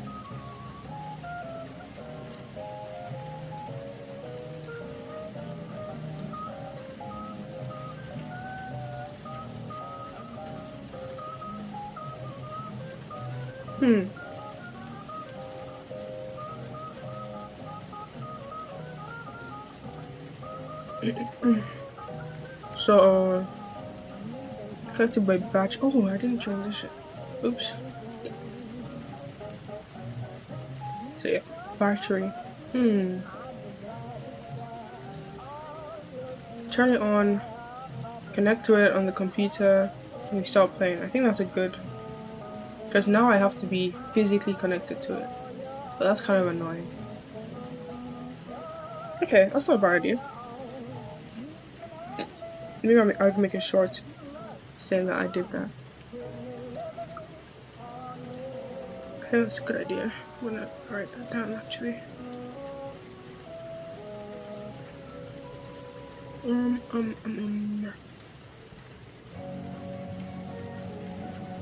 I remember because my keyboard is out of service right now. Okay. So, 2 inputs here. We get our power line. Okay, let's plan this out. I just want to be really efficient and easy to solder. So we get our inputs like that. We can do our 5 volt and ground on the bottom lines like that. I'll do a little diagram on my notebook here.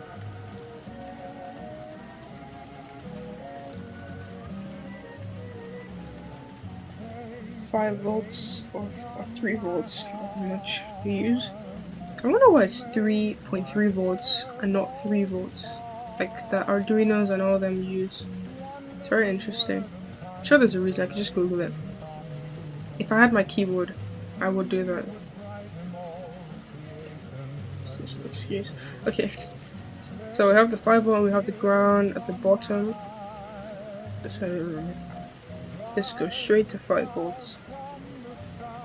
And then this goes to ground. And then, actually no, this goes into our inputs, or our output will come from one of these middle ones. Then that goes to a resistor, and that goes into ground. Okay. I think me yapping is not really making much sense, so I'm just gonna start doing it.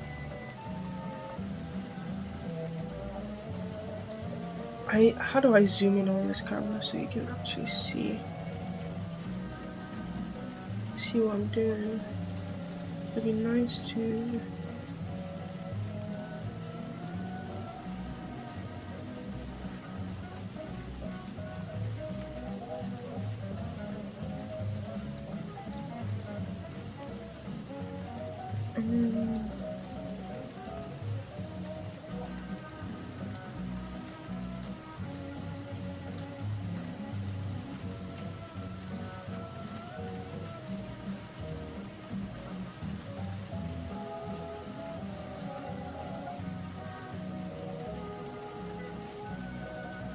Just trying to figure out how to do. I'm not sure I can. It's just a regular webcam. Just gonna have to hope and pray that it looks good. Okay, so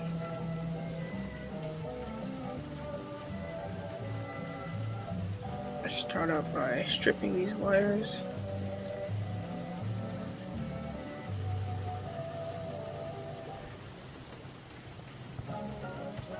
And then that goes in like that.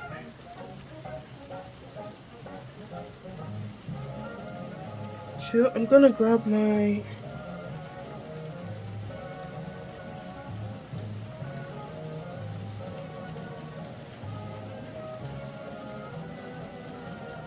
I need a better system because there's so many wires.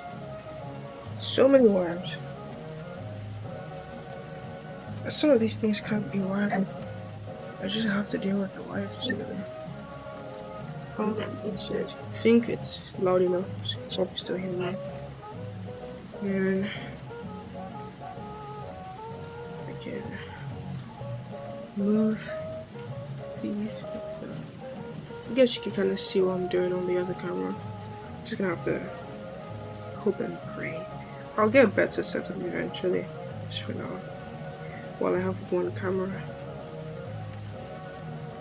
Okay, so yeah, just gonna solder those down.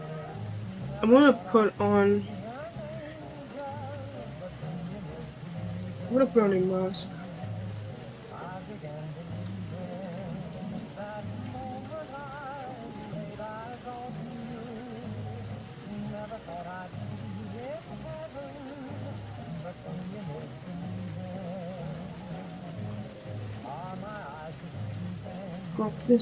I got this recently for projects like this.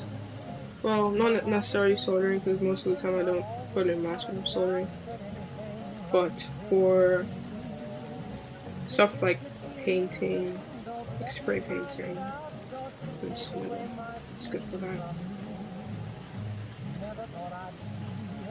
I spray painted my shelf myself, and I just put on a bandana, which I don't know how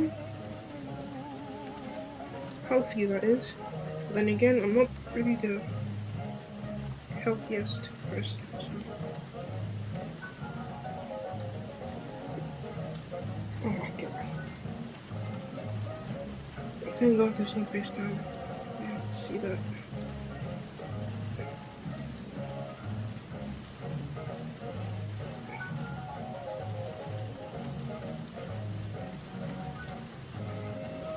Okay.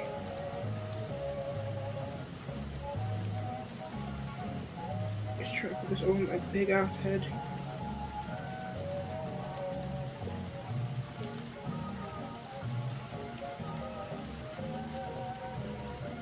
Let's see.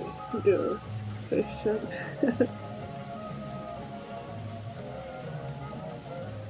Probably don't. This is definitely overkill, but you know.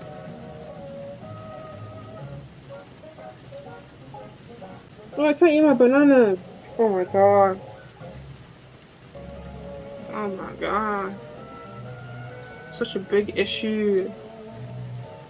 Just to keep taking it off.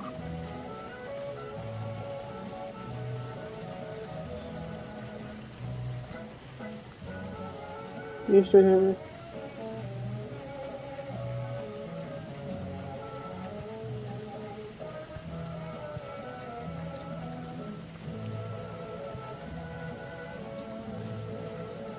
Oh shit, where's my sponge? I've lost the sponge is like, oh man. Okay, no sponge today.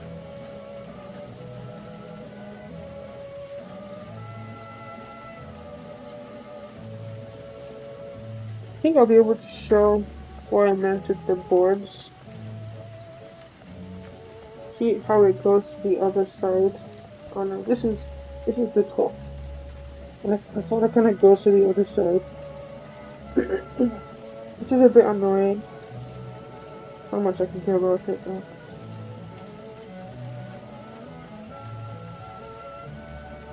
So this goes to 5 volts.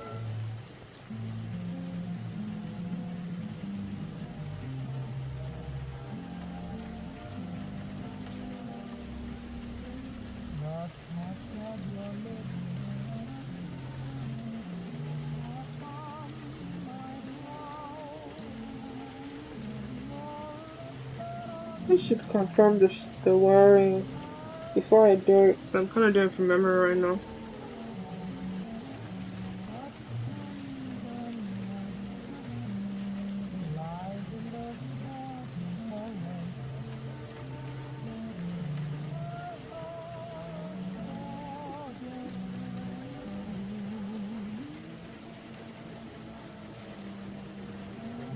Do I trust myself? I do it. It's actually quiet.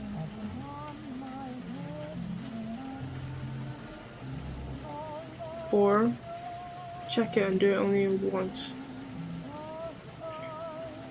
Which one is more interesting to watch?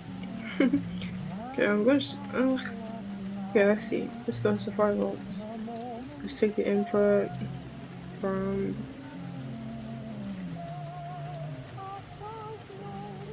Hmm,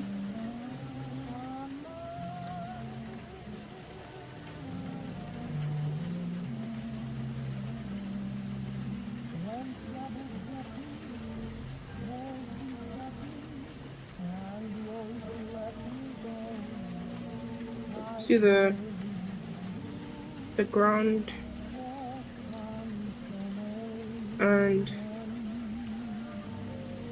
I might be able to do 6 on here instead of 4 to make it a bit neater. 1, 1,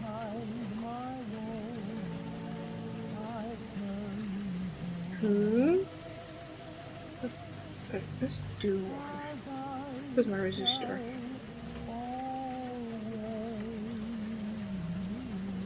Like this.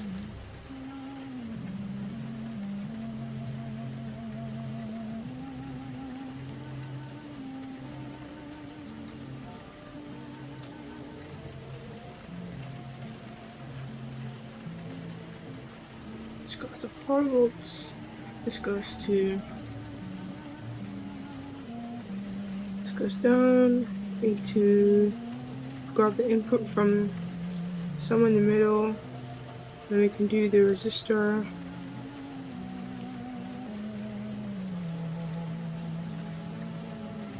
Go into ground. Could leave more space for it. So we got the resistor going into ground like that.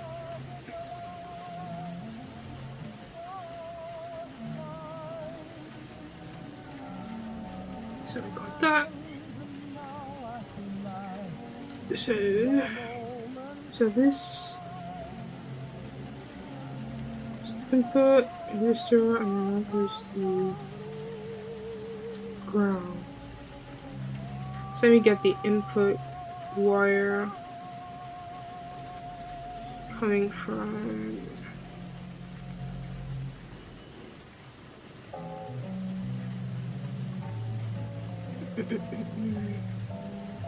okay, so we're changing from doing this 4 by 4 by 4 by 4 6 times to doing 6 by 6 by 6 by 6 4 times. I think that would be easier to set up. Sorry, I don't do a lot of thinking. I know the thinking is just kind of quiet. Let me try and think out loud.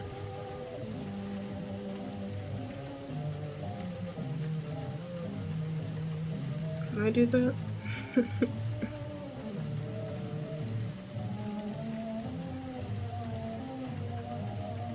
So I'm thinking how it will look. I can't really explain that. I'm not really thinking anymore.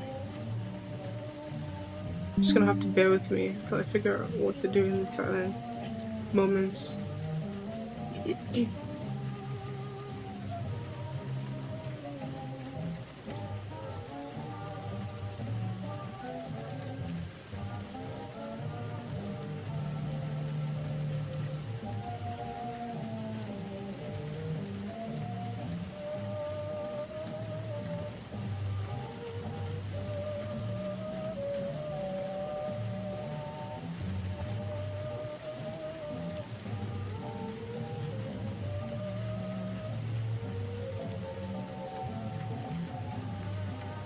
I think using solid core is not the worst idea.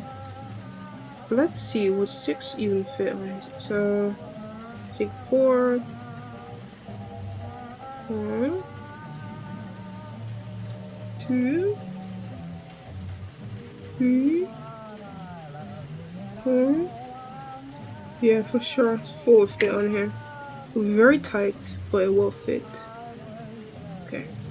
Let's just finish wiring this up. I think I will use solid core wire for this. I think gray is a commonly used color. It's relatively long, so it can get shorter,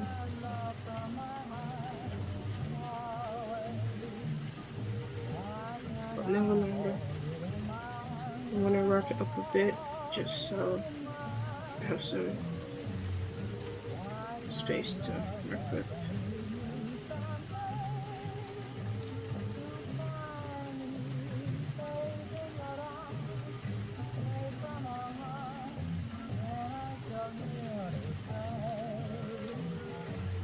Okay. Strip this. Okay. So we take that. Then our output comes out from the middle like that. We can make it a bit lower, it's more space to work with. So our output goes out like that. So you can see what I meant earlier with it being, we have 2 inputs, red and black wire, and that gives us 1 output of the voltage, as we now understand. But we also need power and ground for the voltage divider to work. I wonder if this is anything similar to the redstone divider circuit in Minecraft. Like, visually is what I mean. Because I know technically it would work the same, because that's where they got the naming convention from. But I wonder if visually they look any of the same, because I don't remember how that looks at all. I have no memory of that.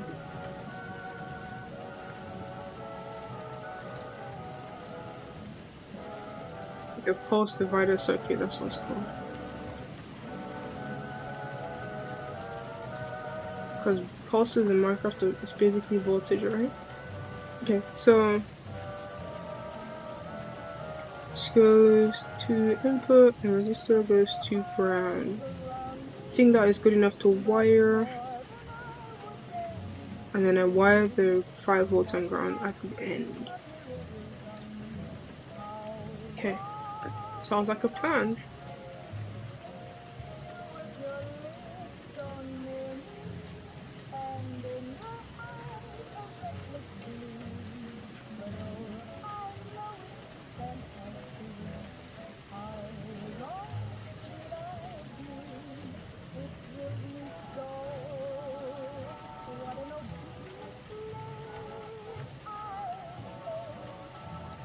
It's gonna be mine. But making sure this doesn't get completely effed up. Time. Worst case, I just snip it off right here, so I'm not really worried too much about messing up, but it'll be nice to not mess it up. It'll be nice for it to work, because I do want to show on stream of it working. And again, I apologize if you can't see me soldering. It's just gonna have to be as is.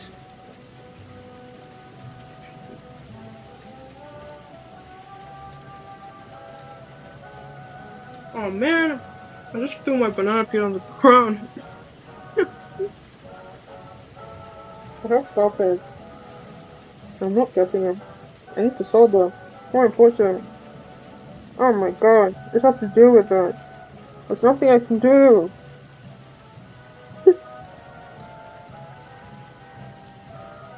There's really nothing I can do to fix them.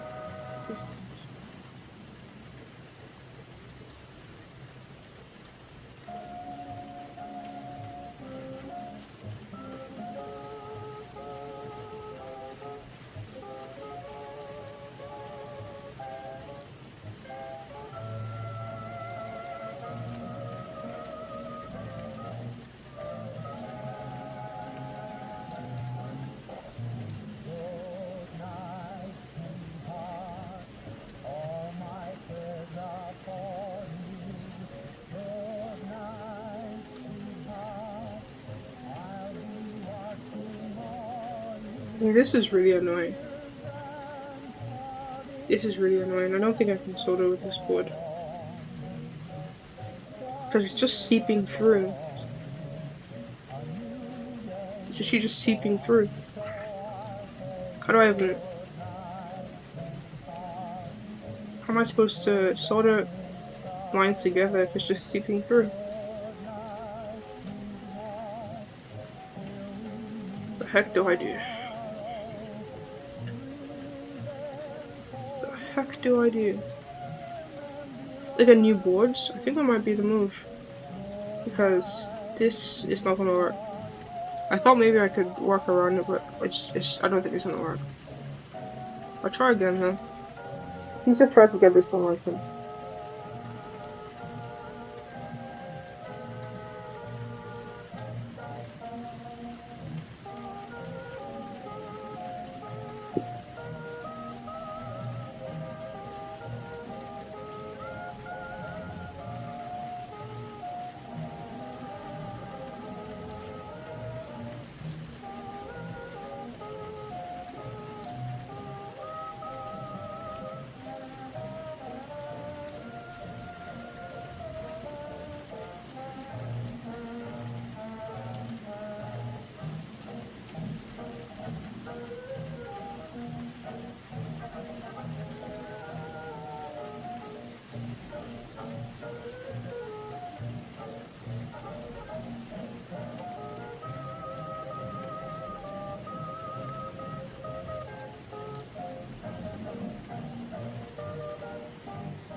Okay. Wow, it really makes the other side of the board look so ugly, and I feel like it also increases the chances of you getting contacts that touch. Contacts you don't want touching to touch. What idea was it to make this damn board? The heck? Such a bad idea. I'm trying to think of what applications you can use this for. It's really bad. Maybe if you're not soldering, but then why are you using a PCB? whatever you call it.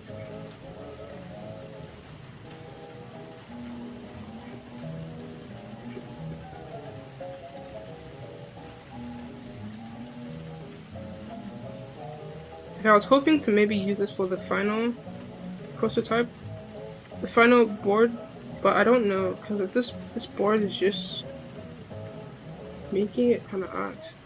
Because my really bad soldering covered it. You can even see the other side of the board, it looks like shit. Usually there's nothing on top. So yeah, I really don't know what to do.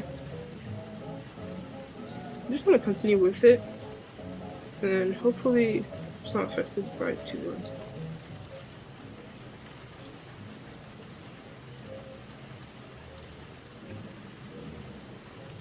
Okay, so we have our output coming out, but we also need the 5-volt and ground line.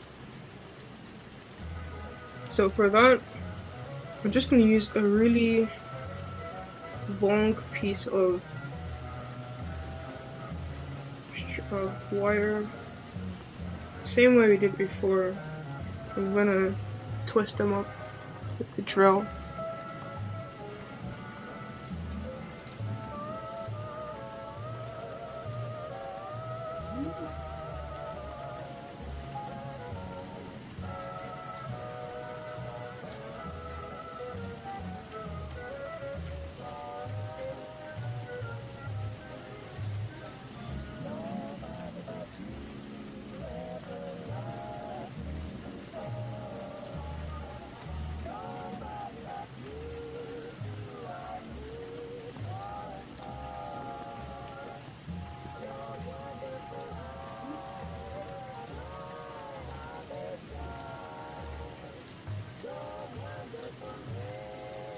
Don't need to, don't need it to be as long as the other one, especially because it's probably just a test anyways.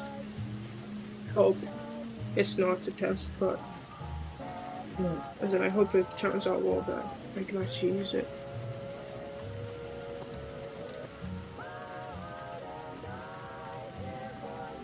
So this just connects to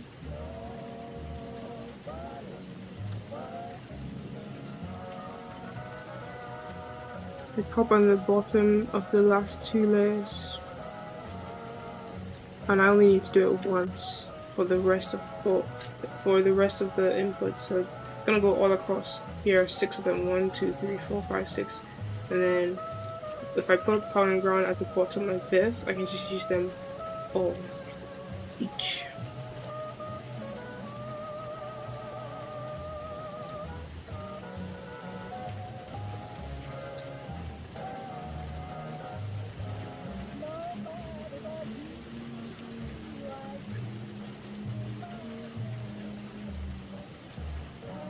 Okay,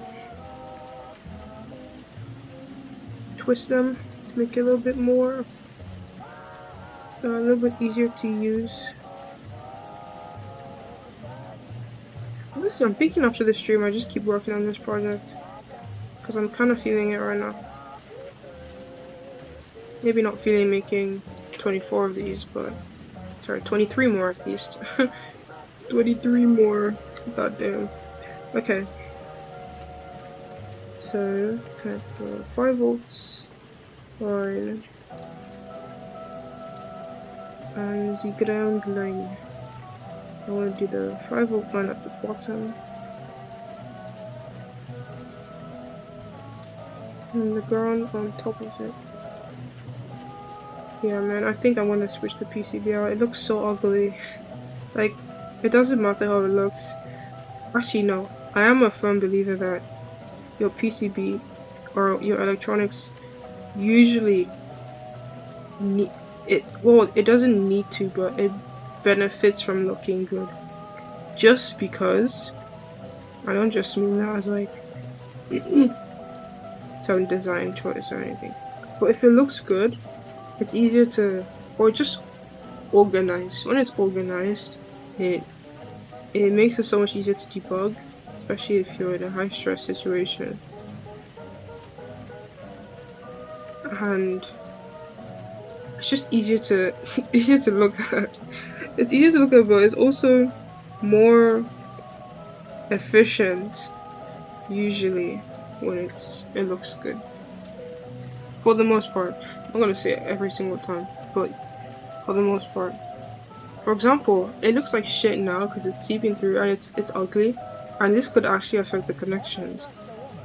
Because if this seeps and it touches the other side, like it's already breaking off even. If it breaks off and it gets lodged in between, which even on accident I just accidentally did.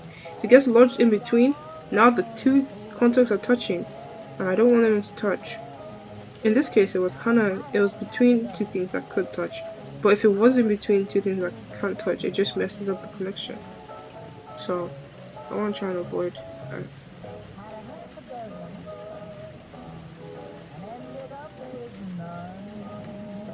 Yeah, I might just get some new PCBs.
Yeah, man, this is really, really messy.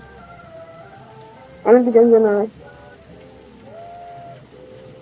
use this for the final version. It's fine. It's so, it's too risky. Like, yeah, maybe it'll work now, but after it moves around a couple of times, yeah, I don't know anymore.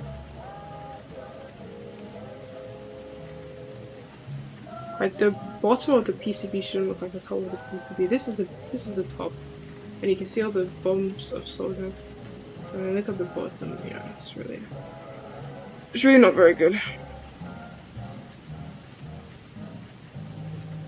Oh man, I forgot to wire the 5 volts. I should think of that.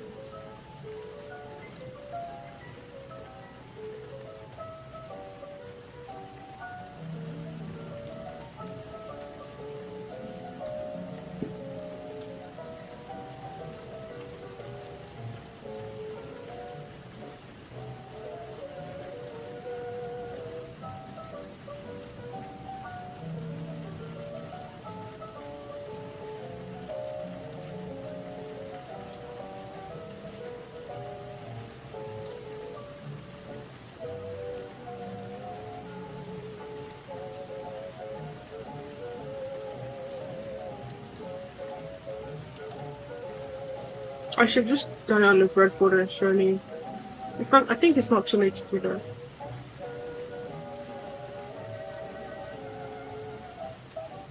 Already gone all this way, I might as well just finish it. So I'm kind of hoping to still get to use it in the final project. But yeah, I don't think that's happening. I'm gonna just use these. But I think it might be, it'll make more sense to.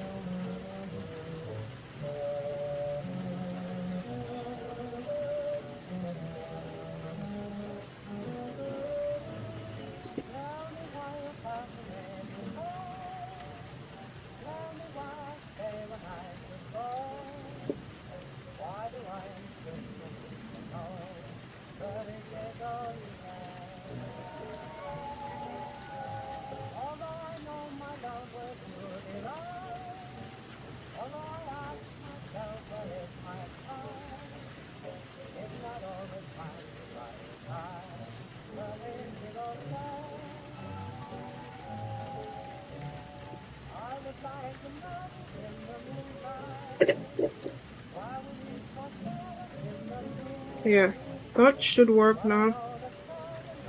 Ow. What? Let's get this stupid mask off my face.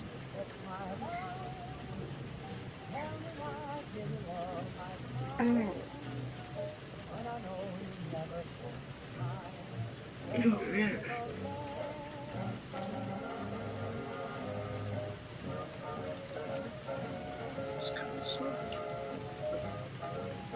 So in theory it should work. I'm gonna grab the easiest MCU I can. The closest thing to me. Actually, I have the Raspberry Pi next to me, but no, I'm not gonna do that. Let's see. If I have an Arduino Nano, that'd be great. I think easy. So why don't I just use like these? Can't even see it. Why don't I just use these ESP32s? But these are broken. I have 2 broken ESP32s. I have a bootleg Arduino, and I think this would work. It's just like the pins are broken. Let's see if the pins we need are not broken. I don't need it. Yeah, all the pins are broken. I need the analog pins, and they're kind of shit. Have no Arduino? What? Where did I get this from? Oh, I think. Oh, so I have another Arduino. I think this is also bootleg. This is a R3. I got this from my school.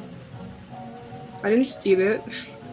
What happened was we were using them for a project, and I think I blew it up from testing some servers. They were like really big servers. I didn't really know how to wire it properly, so I kind of blew it up. So I bought a new one for the school, and I kept the old one.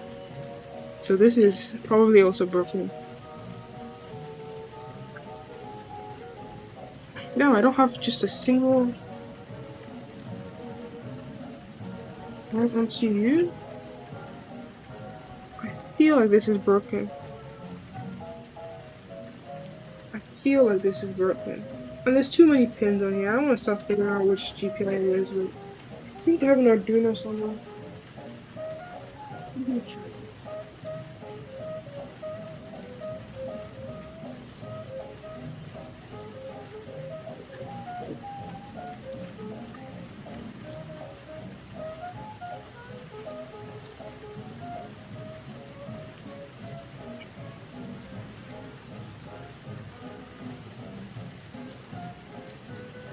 I found this piece for the Arduino, but not the top one, for the actual Arduino.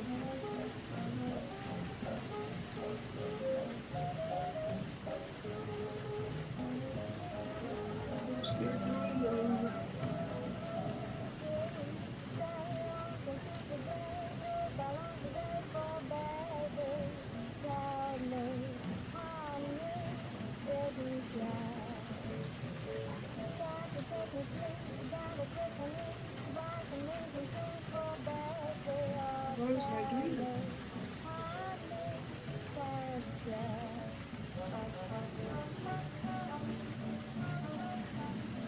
Oh my god, I can't find it.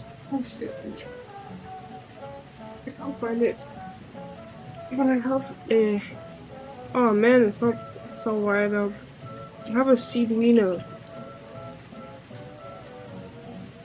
It's a mini. Actually, it's not an Arduino. It's just a seed. Oh yeah, it's an ESP32. Shao ESP32S3. So I could wire this up and use it. I think that is not a good idea. If I have this should work. I love it so much. It's so tiny. It's so tiny. Alright, show me this on the camera.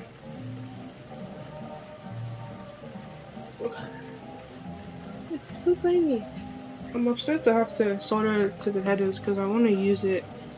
I'm probably going to use it without the headers for some projects I'm working on. Actually, wait, what am I using this for? This is for... No, I don't want to solder this. I'm going to use this very soon. It's going to ruin it if I solder and then desolder it. What can I use for this project? This damn project. What can I use? What is the best thing to use for this? If I can find that friggin' Arduino, that'll be amazing.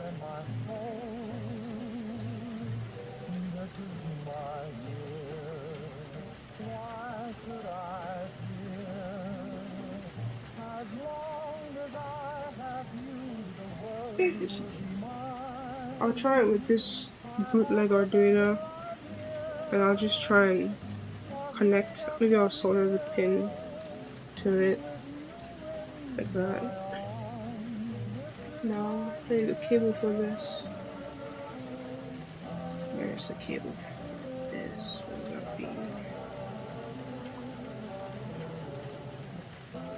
Where would that be?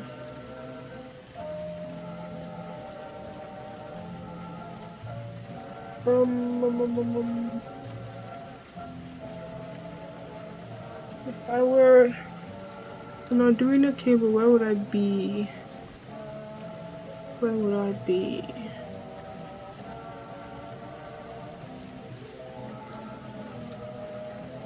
Probably.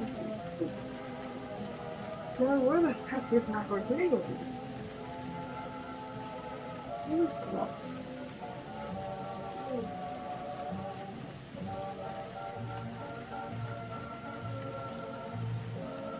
I'm sure the cable is with it. Okay. Which other, which other, which other can I use? Um, um, um, um, um. Man, I can't find anything right now.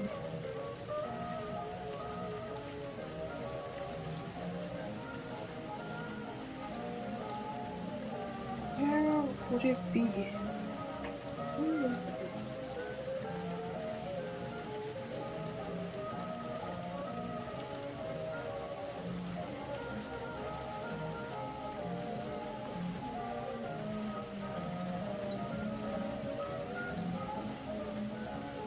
So it's like, because on Arduino is actually, it's the easiest thing I can use to get this working very quickly. I can't find the damn Arduino and I can't find the cable for it. I'll try using an ESP32. I think it might be broken, but let's see. I hope it's not. If it lights up, then it probably is fine. Okay, it lit up. Just connect it to a breadboard.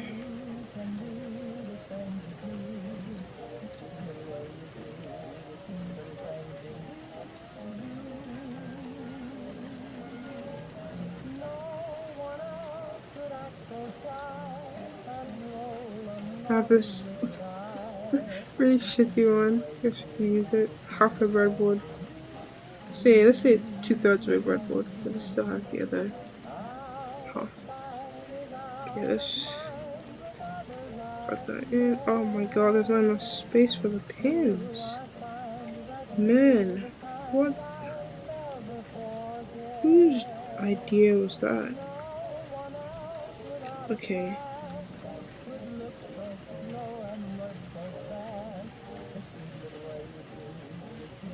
Okay.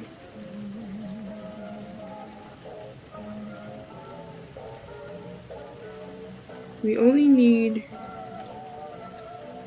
one analog pin, ground, and 5 volts slash 3.3 volts. So I think we might be able to still do with only one layer or one side. That's free. And every time I push it in, it's just gonna push it out from the PCBs. Sorry, the what do you call them? The tracks. Oh man, it's bad. Oh my god. Like everything that could go wrong. Everything that could go wrong. And it's on ground too. It's not near the ground. If there is, I'm just gonna ignore it. Yeah, there is. Okay. So it's plugged in. Let's get this trash. Oh,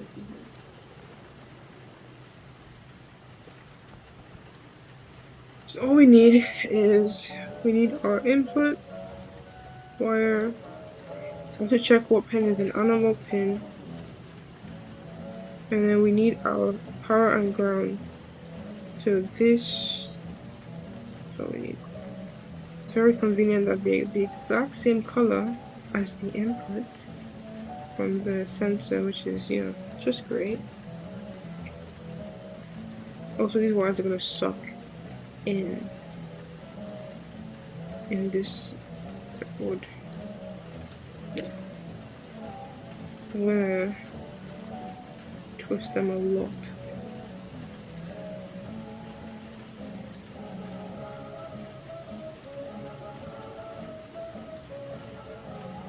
Make it really, really strong. Cut the tip of the other one.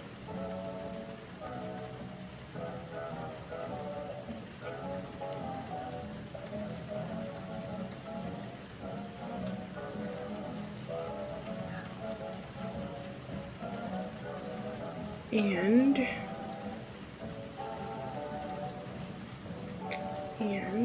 twist it a lot.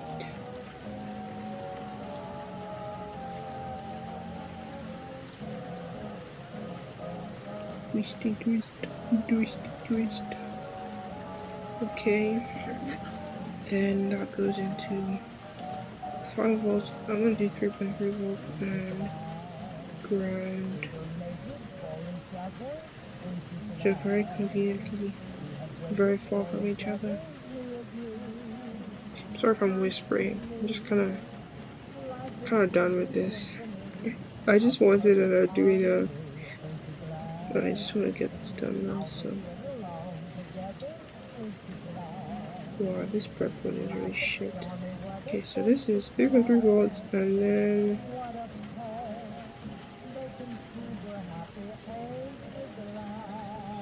ground. See now oh no, this.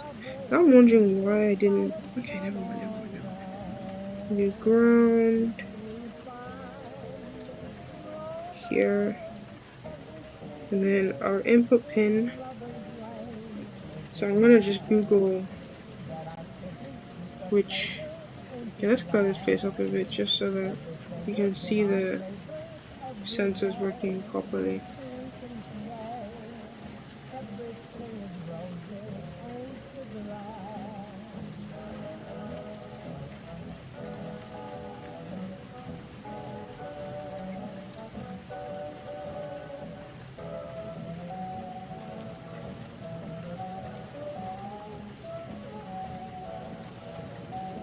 You can actually enjoy this demo. It's not just for the concept.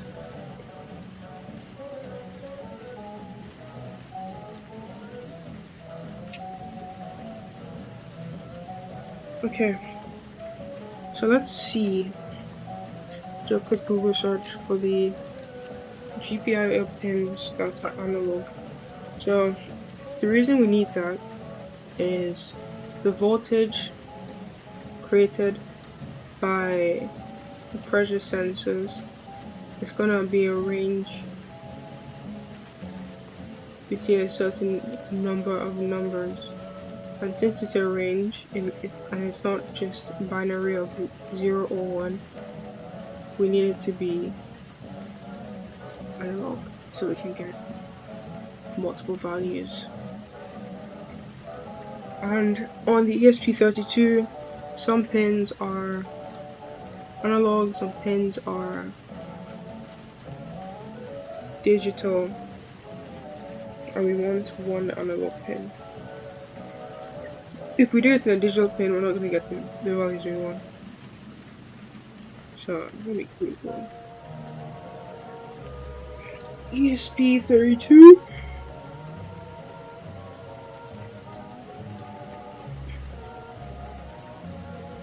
Analog pins.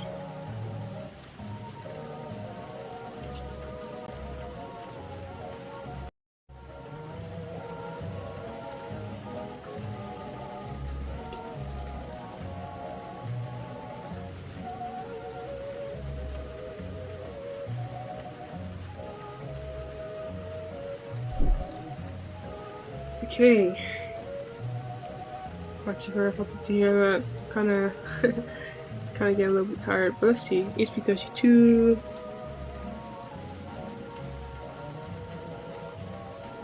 Let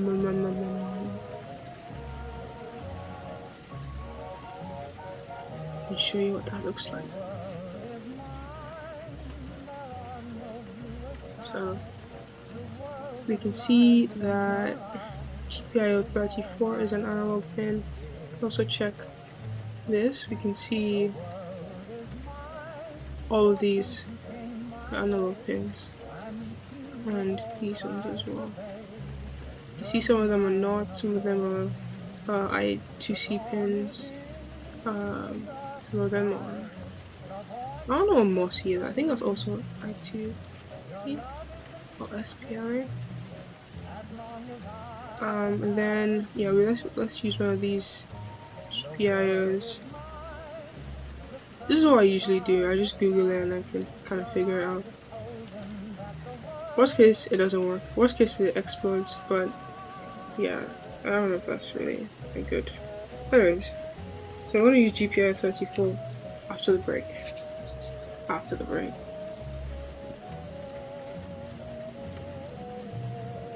And you see, I thought that we'd be done by now because I thought that number one, the soldering would go really easy. And I honestly didn't plan to solder. I just decided let me just do it, you know. Yeah. But then again, it's this I can't find the board. I can't find the Arduino. It's my lack of preparedness for this. My lack of preparedness. I found the board before I started streaming. Okay. Just gonna chill for 10 minutes. Kinda having fatigue from speaking.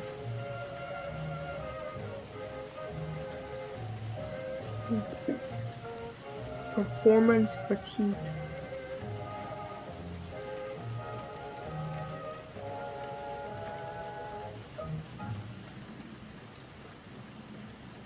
I want another banana. Oh my god, it's so cry. Oh shit.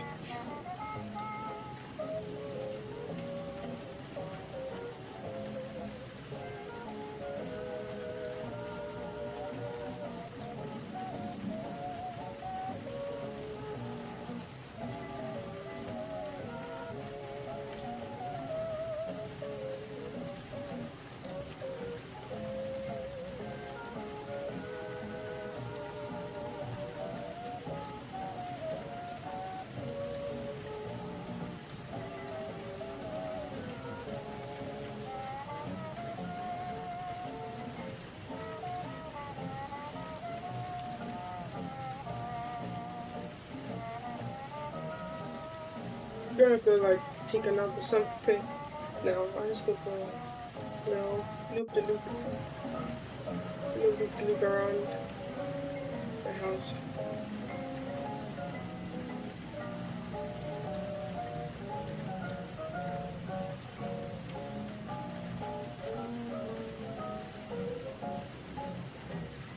Going home at night to a cottage white, sheltered by a shaded tree. Speaking of a place called heaven, that's what heaven means to me. Always finding there those who really care, faces that I love to see. Round the fireside at seven, that's what heaven seems to me. In the radio, it's cruising about the moon and silver routine. Till it's time to go up the stairs where someone cares the cradle of dreams. And then a little pot by a little pot, whispering on bended knees. Bless my mama and my daddy, that's what heaven means to me.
Okay.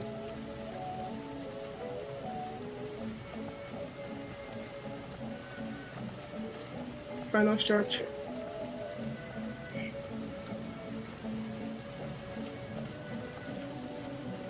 I'm so tired. This coffee ain't doing shiz.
Okay, next session. 3, 2, 1. Nine.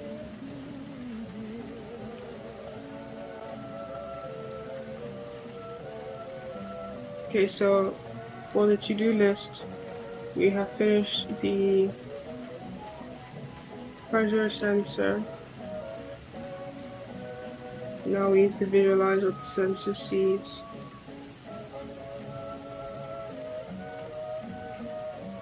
In the final block. So we left off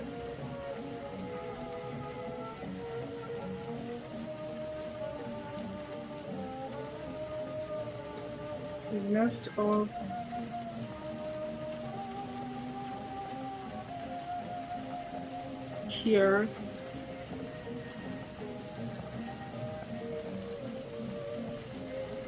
So we're gonna put in our input line onto pin, I think we said GPIO 35. I want to use the same one. Oh, as in here, 34. So we'll do 34.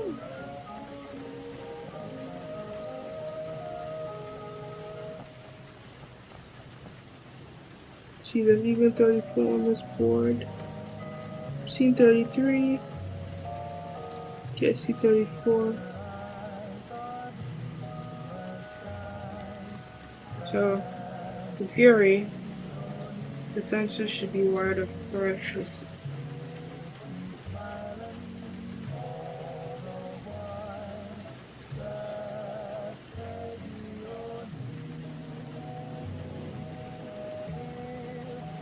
Okay, so let's get some code for it. I am just going to ask ChatGPT to do that.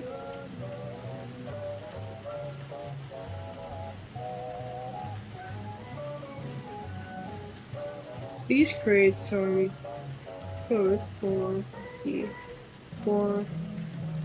an ESP32 dev module to bring the sensor value onto the serial monitor. So hopefully it writes code for a generic ESP32 module. Okay, and it's actually giving me the wiring, which is great. Giving me the wiring. Let me show you what I'm saying. Let's see if we're actually correct. So,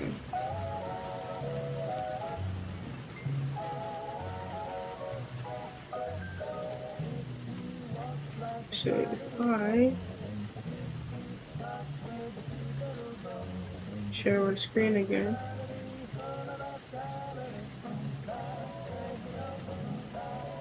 okay, you can see the wiring, which I think, let me open up mine. I think is right. So they did 3.3 volts. I think it doesn't really matter. The 3.3 volts going into the resistor. Okay, the pressure sensor.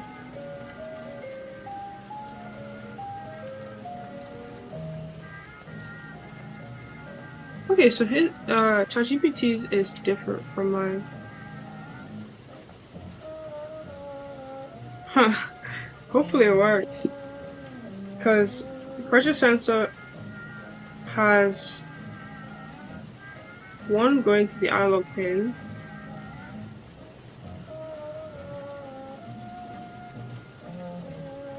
and then one going to resistor, then two 3.3 volts. Interesting. Well, let's see which one works. I'm only gonna test. Actually, I could test both. I'll just do it on the breadboard instead. And it says use pin 34, which is actually already what we're using. Okay, perfect. So let me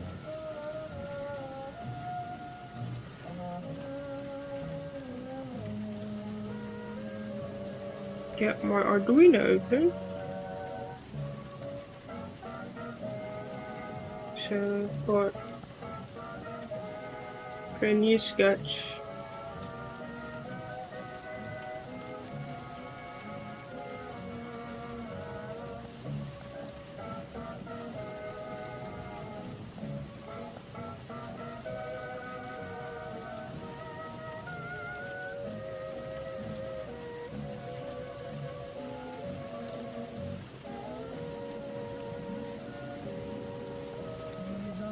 Share my screen again.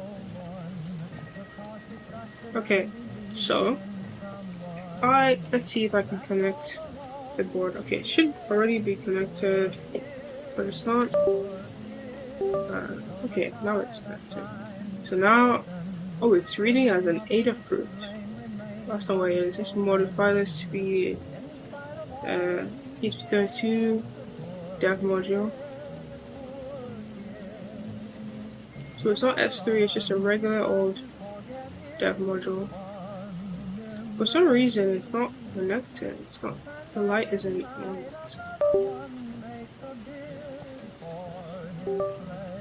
Okay, the light's on. And it's still connected. Okay. I think we're good. So if I paste the code, oh, the light went off again. See, is it still on? Still on. Interesting. Paste the code. So ESP32 pressure sensor, serial monitor test. Read the pressure sensor through the voltage divider and prints the raw ADC value. Okay. Pin 34, which is GPIO 34. ADC pin 1. Perfect. And then reference voltage. This is very different from how I've done it in the past. Okay, and there's a delay of 1 second. I want to reduce that. 500. And then delay between each one wants to reduce that to 50. So all it is doing is reading the raw value from that pin, whatever it's getting in GPIO 34, and then it's mapping it to a range of 0 to 4095, and then it's going to print out set voltage. So I understand from this. 10 readings per second is going to be 20 now, right? 20? I divided by 2, right? Doesn't matter. Let's just see if I can run this. I want to upload this code. See if that works.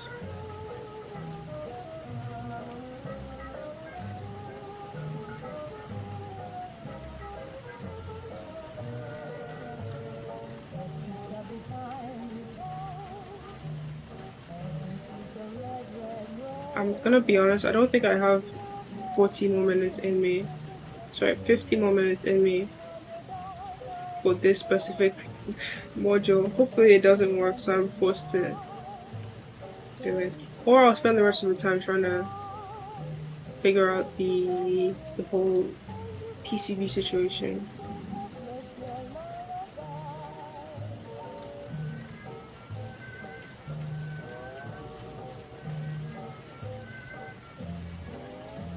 Should be done in a bit. Highway.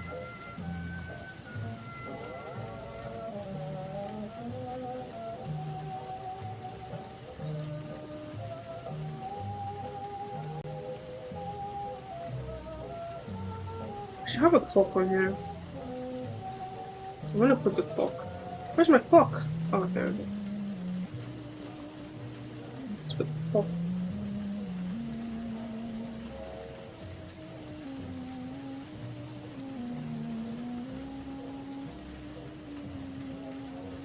Okay, there we go. Oh, okay, so I see the issue. Okay, transition.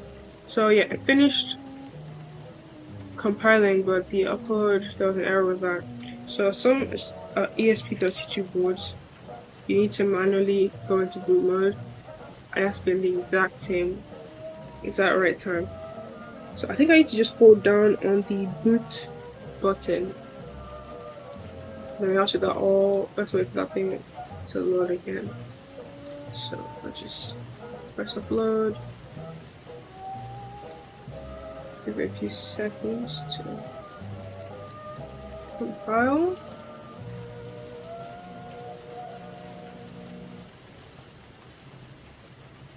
I wish it's able to detect if it's been compiled already and just use the previous save.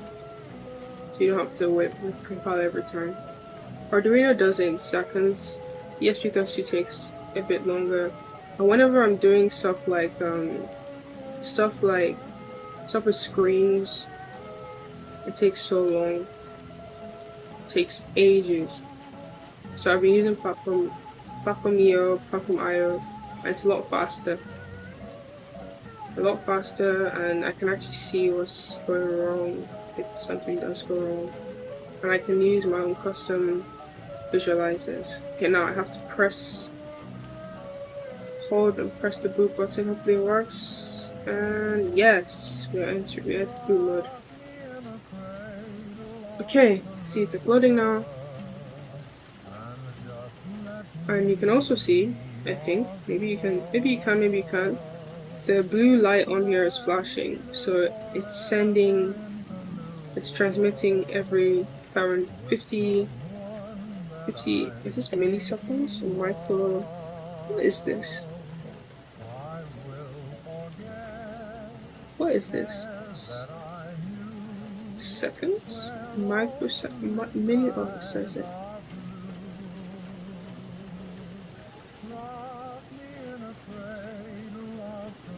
No, it doesn't say it actually. I want to say millisecond. Okay, let's look at it on the serial monitor. And we can see we're getting a raw value. We're getting a voltage. But we don't even know if this is true, like it's just noise. So if I get this and I press it. Oh, there we go. You see it's changing. It doesn't make much sense, so it doesn't make more sense if you don't know what's happening, but if I open up the serial plotter.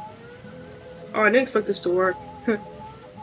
Oh, it's not going to show because it has extra stuff. So I'm going to clean up the data it's sending.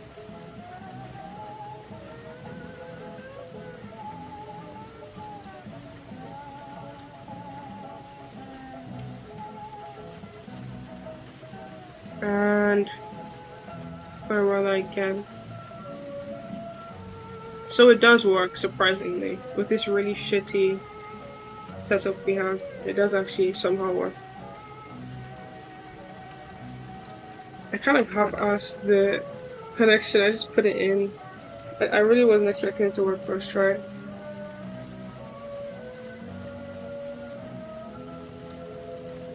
Okay, so we're going to enter boot mode.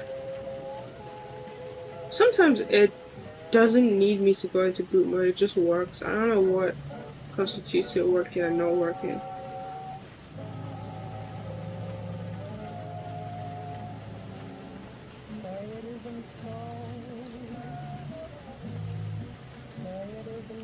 I think I'm gonna make the scene bigger. Oh, just in case you didn't know, to see the loading bar over there. I want to make it a bit bigger. Okay, let's go to boot mode. Okay, make this slightly bigger.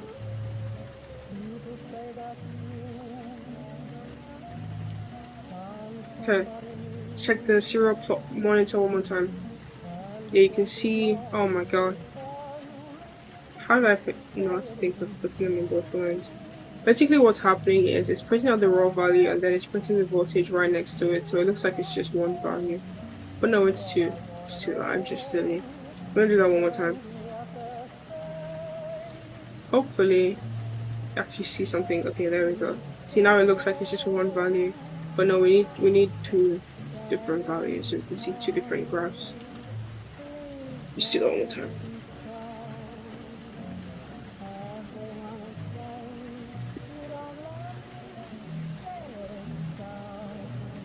I really don't want this to get like educational, just to seem like I'm trying to teach. I keep explaining stuff, but I just want context, so I'm not just doing things that don't make sense. But honestly, half of the things I do, I don't really understand. So it's kind of an opportunity for me to also try and understand why things are doing what they're doing, and not just doing.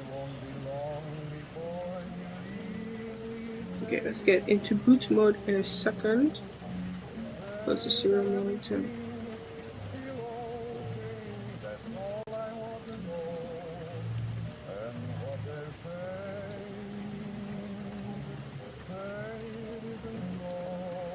Okay. Get into boot mode. Beautiful.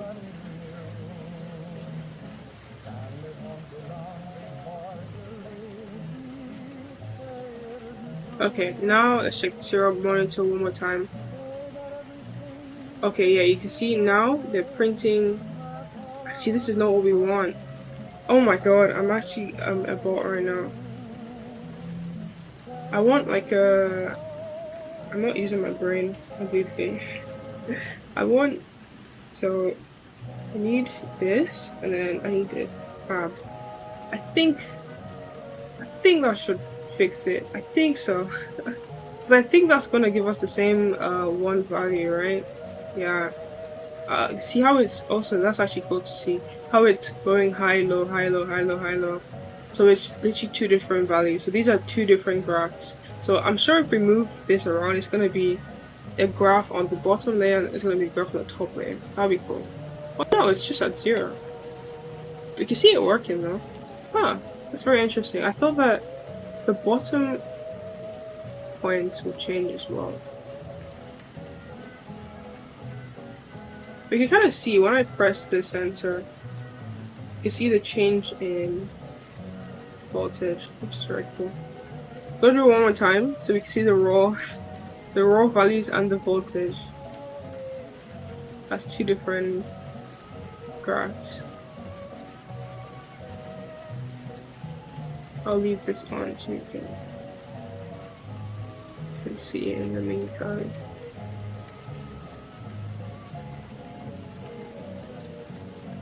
Okay.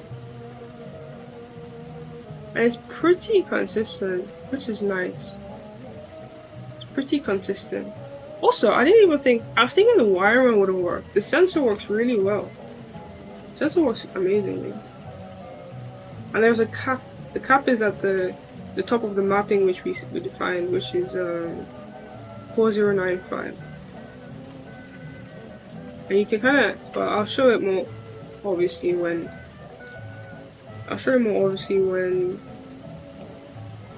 we have two different values. I hope this works.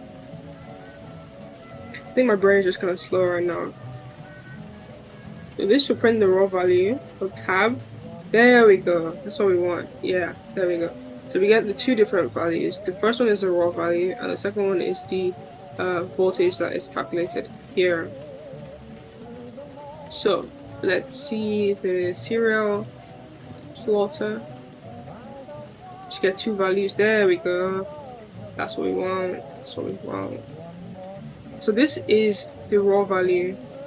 So let's look at just the, let's see two of them together. So if I hold the sensor, only one of them is moving. I think oh, you know what it was? I think the range is so big that you couldn't see, so it was moving before. It's just, goes from zero to what? To 3.3 volts. And this whole graph goes from 0 to 4,000. So you can't see the 0 to 3.3 volts at all. There's no way you'd be able to see that. But let's see them together. You can see as I press it, let's interpolate it so it's cleaner, smoother. When I press it, you can see it going up, down, and I can also gently press it and slowly increase it. So it increases based on how much it's being pressed. I can press it up, down, up, down, up, down, up, down, like that. So that's cool. Probably it works. It works pretty well too. If I take out the velocity, let's see what happens. Yeah, nothing works.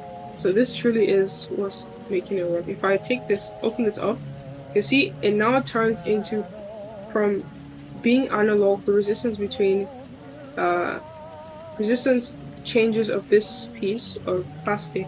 Now it's become digital, so it's either on or off based on whether it's touching, the copper is touching or not. I think that's pretty cool. Of course, in this case, we are not gonna need this, but I think that's cool to see as well. So I wanted to look at them individually. So let's look at this raw value individually. It's kind of what we've been seeing this whole time. Seeing moving. You see it has a cap of that 4,073, 400,095. I don't know why that was chosen. I'm sure there is a reason for it. And it goes down to around 1,000. It never really reaches 0, which I don't know if that's a good thing. But we could just set our cap as the minimum it gets to. And there's a bit of noise whenever you're not pressing it at all. So now let's look at the second value. Yeah, you can see it's, when we have both of them, it literally looks like a straight line, but it's not at all. It's moving just as much as the other one. Yeah, look at that. Now it's going between 0. This one actually reaches pretty close to 0. Between 0.4 to 6, and then it goes all the way up to 3.3 volts, and it hits that cap very consistently. I think we can also do this gradual increase as well, go on to 3.3 and slow decrease. So yeah, that works really well. Crazy what you can do with a piece of paper and some plastic. It's very cool. Honestly, we could just do a strip in the middle. We don't need this whole area to be covered, but I think it might be more reliable like this. Okay, so we got our two to-dos done. I just kind of like watching it go up and down, and up and down, and up and down, and up and down, and it's really reliable. You can't use it for something like a weight, but it's easy. It's good for detecting when there's something on. So if I take this off, put this on. So you can even use this for something like, just like if you want to make a sensor or a little plate, a 3D printed plate that only heats up whenever you have something on it. This would be perfect for that.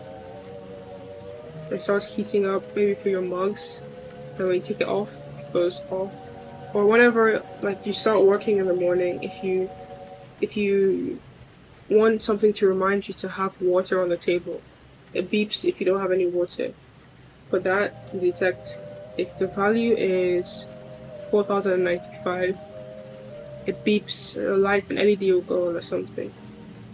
Yeah. Hell yeah. That was so easy to make. Just have to make 24 more. Also, it works as a bend sensor, which is kind of. I actually use this for proof of concept for my dissertation. I use the same philostat to make bend sensors. So you see, if I bend it, it does the exact same thing.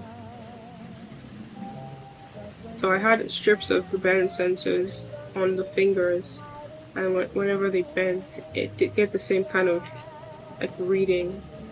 If it bends,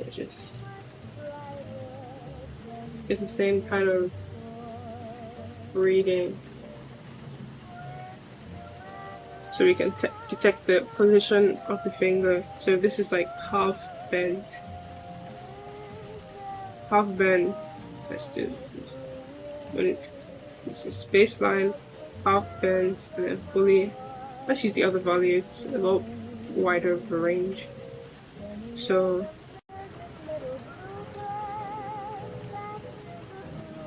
baseline, half bent, and then fully bent, half bent. Which you can just try and estimate the finger position. So yeah. Figured we'd get this done pretty quickly. What can we work on next? What can we work on next?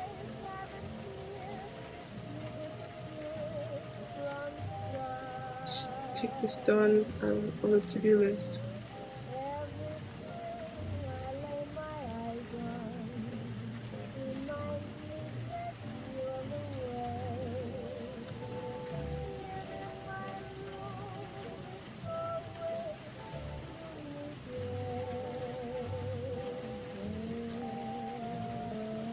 Visualize what the sensor sees, and we have been able to do that. Beautiful. What do we do next?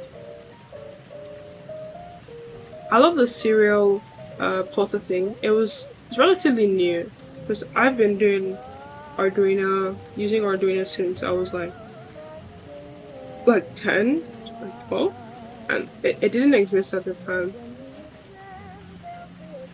But then I saw it and also using it, and it's so good to, at least for recording videos, to actually see what is happening with the sensors, with different kinds of sensors, because you can use it with all kinds of sensors, any values you're getting in. It's very useful for that, especially for validating whether or not something works. Of course, you could just use the values in the serial monitor, but sometimes it's hard to see if it's actually changing, especially when the values are so large or so small. So visualizing is just a really quick way of saying, yeah, this works, or this doesn't work. I'm now realizing that if someone was building, they probably, you know what? Okay, let me finish my train of thought. If someone was building, they probably wouldn't want someone yapping in the background. But now I'm thinking about it, when I'm building, I don't mind hearing someone talk. It's only if I'm studying. So this wouldn't be of very much help to someone studying. So I'm getting from that. Because I need to concentrate. Except you're building something that requires a lot of thinking, or like you're coding or something. Then I'm sorry for talking. But like, watch something else. Watch something else for the time being. Don't come on Wednesdays, because Wednesdays are wacky. Wacky Wednesdays are for building and yapping. Building and yapping. What do we do now? It's done. We're done with our to-dos. Make another one? Nah, it's boring. What else do we need? I could unbox. Oh, you know what would be cool? Let me add it to the to-do list. You know what would be cool? So for our twister mat, version 3.0 is going to be utilizing these. What this is an LED strip. It's going to utilize these LED strips, and it's gonna, you know, do a little matrix. Gonna go like zoom, zoom. I don't know how to explain, but it's gonna be on the side of the board, and it's gonna react to the game. So we could try and get these working.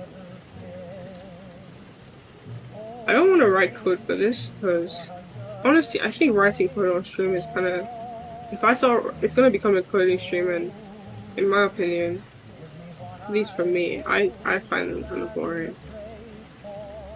And we'll push like flu codes again, flu codes in 2026. Except if you have like a high-end job.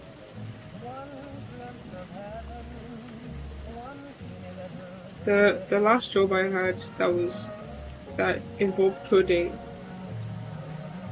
it was still when AI was like ChatGPT, it was still kind of new. ChatGPT was kind of new, like it was in its early stages. So people weren't really using it as well. People weren't using it as publicly as they do now. So I actually had to use my brain. Oh, I had to use my brain to code, and it wasn't allowed on the company systems too. Because I mean, fair enough. I wouldn't trust people pushing AI code to the database. Like if it's database, what? I wouldn't trust people pushing AI code if they're not checking it very well. Like if I was to run a company with multiple coders, we would use AI, but there will be someone whose job it is to not use AI and check the code. Or maybe it just has to be someone really trustworthy.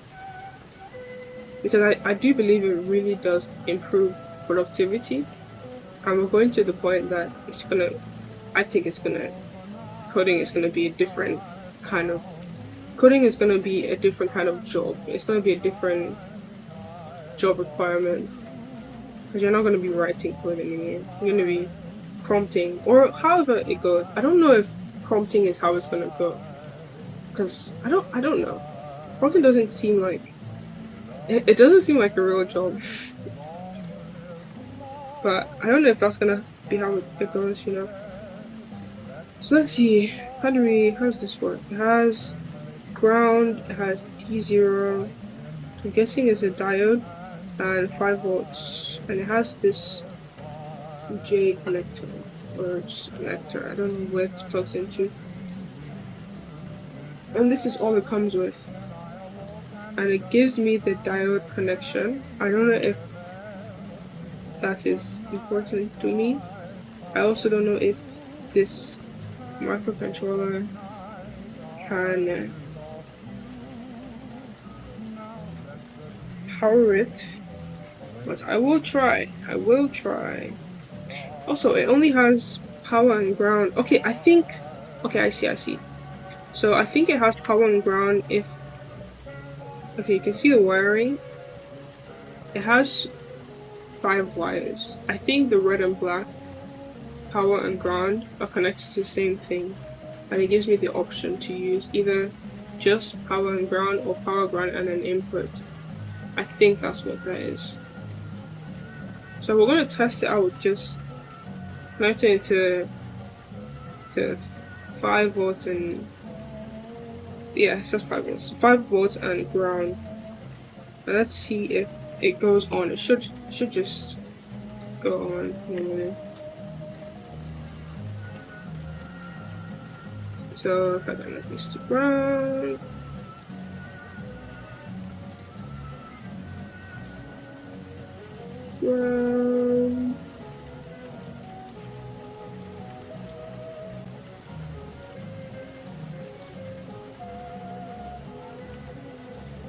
oh, these cables are thick.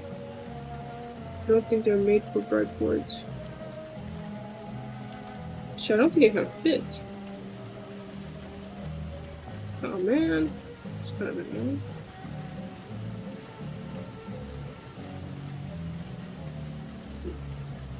It's like just too big. Just about too big. Okay, I'm just gonna touch it. Focus on TV so you can maybe see it go on. Just gonna touch it onto the right pins. So 5 volts and ground.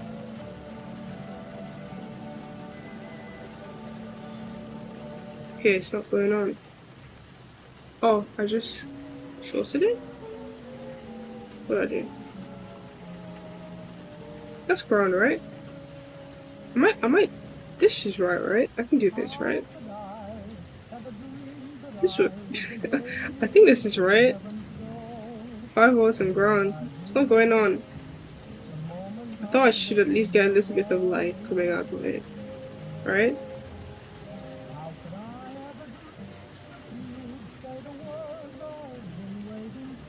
Right? Let me swap them. I'm not gonna like short something.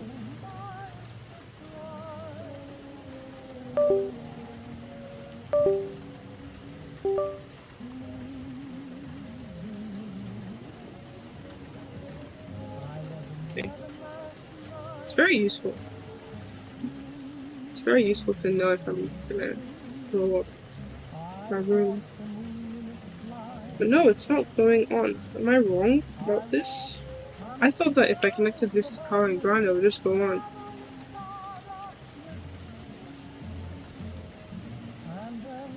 So I guess not. Let me try the other side. I don't know why that'll make a difference, but I will try it. I'll try anything once, right? 5 volts and... Why is it so dark?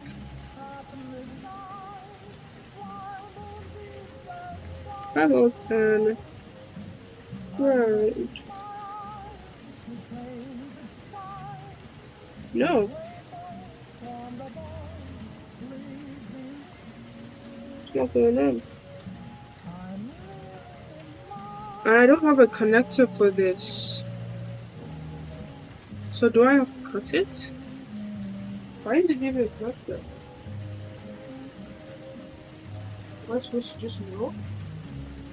Is that like standard practice or something? This that on.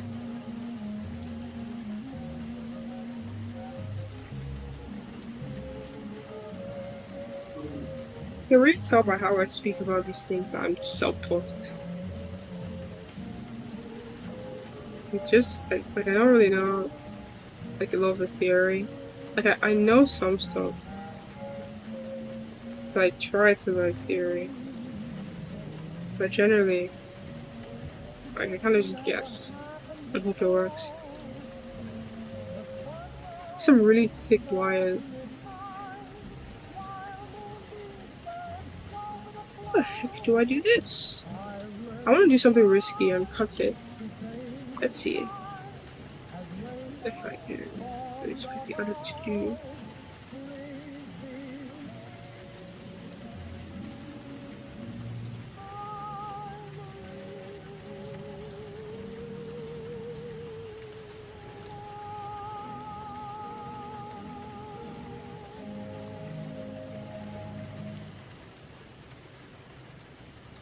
Oopsie. Accidentally marked it as done.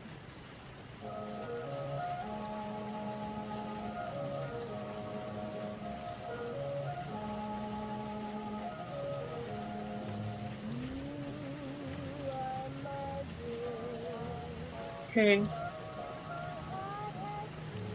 So what I want to do, I think, might work. First, I want to get code. I'm gonna get code and upload it onto the board. Just ask Mr. GPT.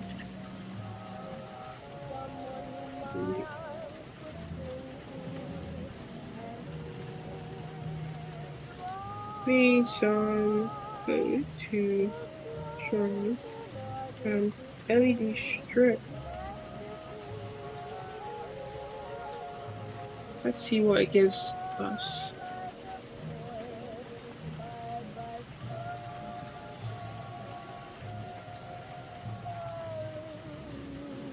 With a MOSFET.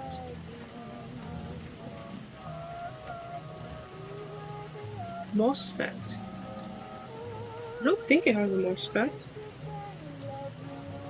It looks like it has a capacitor, but no MOSFET.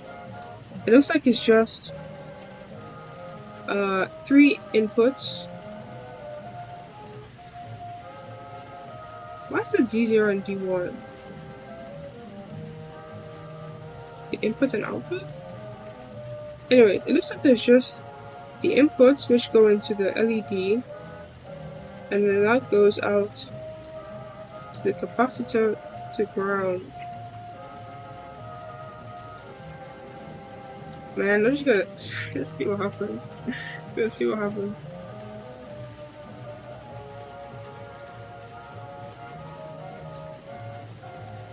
Okay, so it's telling me that I can use uh, a library called Adafruit NeoPixel. I don't think this is a NeoPixel, but I think it's the same. I think it's the same. I think it's the same logic. You know what would be cool though? If we interface the pressure sensor we made with the LED. Oh wait, that's a great idea.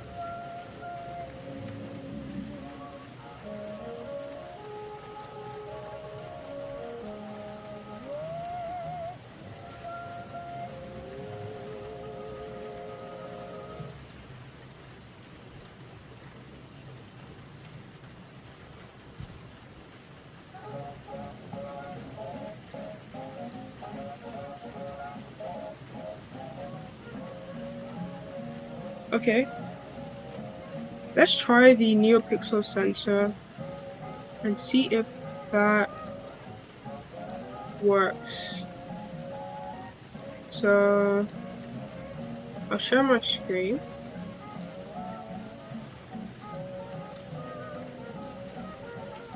You can also see that now that the sensor is disconnected, it's just giving 0. So that shows that it was actually connected and it should work. So I've got this code from Mr. GPT. It says LED pin 27, so we're gonna connect it to pin 27 and the LED count, the number of LEDs we have. So let's see if I can try with this new. Let's see if it actually works.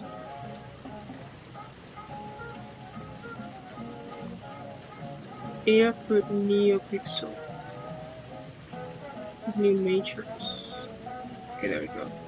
NeoPixel. I don't know if it's gonna work because I'm pretty sure this isn't a NeoPixel. I think it's the same logic. I think.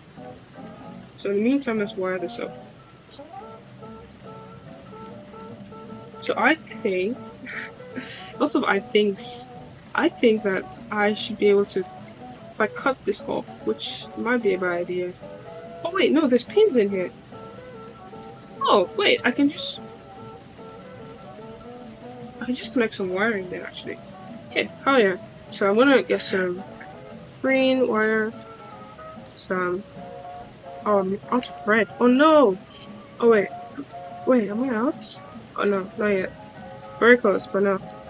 And then some black, some green, red, and some black wire. Okay, it's installed. Let me upload the code. Actually, before I upload it, let me count how many users. 1, 2, 3, 4, 5, 6, 7, 8, 10, 11, 12, 13, 14, 15, 16, 17, 18, 19, 20, 21, 22, 23, 24, 25, 26, 27, 28, 29, 30. Wow, what the heck? Alright, so GPT count. See, let's see my screen, let's see my pixels. Okay, let's upload. Should upload in the meantime while figuring this connection out. So I think that if I take these cables we just cut Oh, what happened to my camera?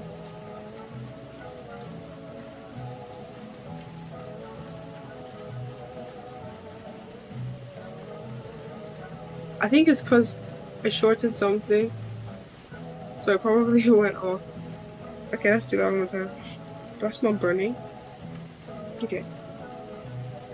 And strip these on both sides. Just a little bit. See?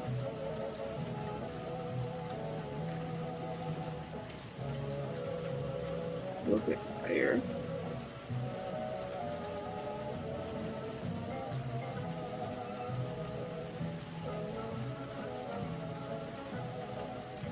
And then do the other side. It would be really cool if we can do the pressure sensor thing in the next 15 minutes. I think we can. But I'll just try and speed up a little bit. Regain my energy when I thought of I think just ideas spark the energy. And it's something interesting to do. And I'm like, oh, it's not cool. I'm gonna try that. Is that even a pin? I don't know. I can't tell if that's a pin I can hook this into. Just gonna have to hope. Because there's like holes. So I'm wondering what are they if not pins? Like you can see there's holes. I don't know if you can see that. But you have to trust me, there are actually holes right next to the pins. So I could use a male to female to quickly about just the boot quality. Actually, I do have some female to male wires right here. I could use them instead. Maybe more fun.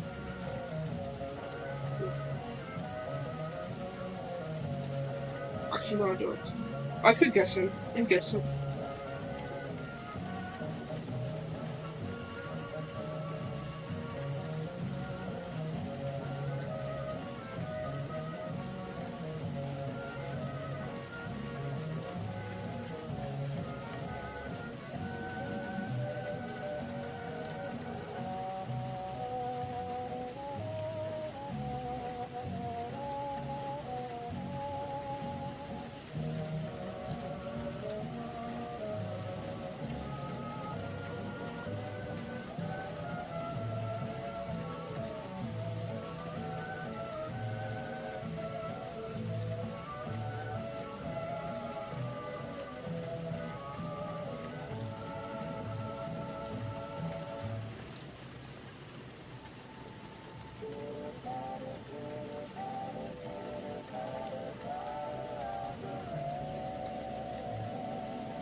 Oh, okay. Got 13 minutes. I still think I could do it. Okay, got these wires. I'm not gonna rip it apart. I'm just gonna. Oh my god, it's melt. It's it's spinning the female. What am I doing? Sure, my brain is slow today. I'm still gonna use it. Little hack to turn female to female wires. To turn female wires into male wires is to literally just get like one of these pieces that we cut up and just stick them in. And they're very reliable wires, male wires, because they really don't fall out at all. Okay, so got some now male to female wires that I'll plug into this. Wait, wasn't it? Wait, what? No. I plug into this black one, is the purple one. So I plug into here. Like that. And the green one is the blue one. And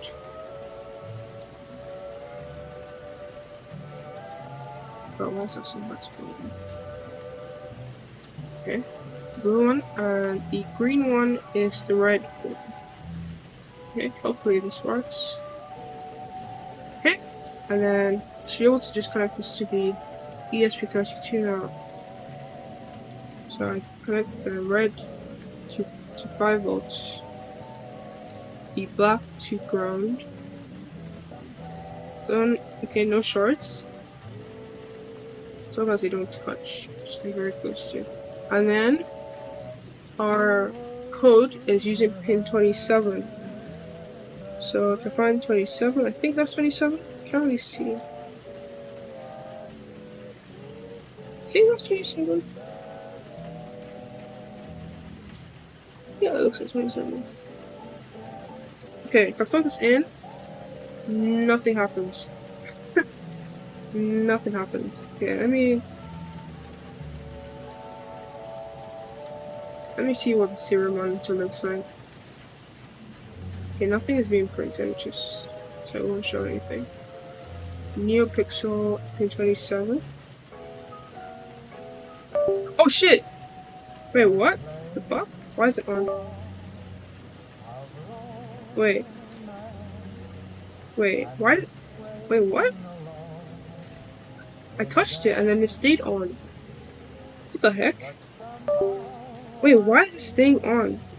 It's not connected anymore. I'm so confused. Wait, okay, at least we know it works. At least we know it works. Okay, what the heck? Wait, what? Why does this stay on?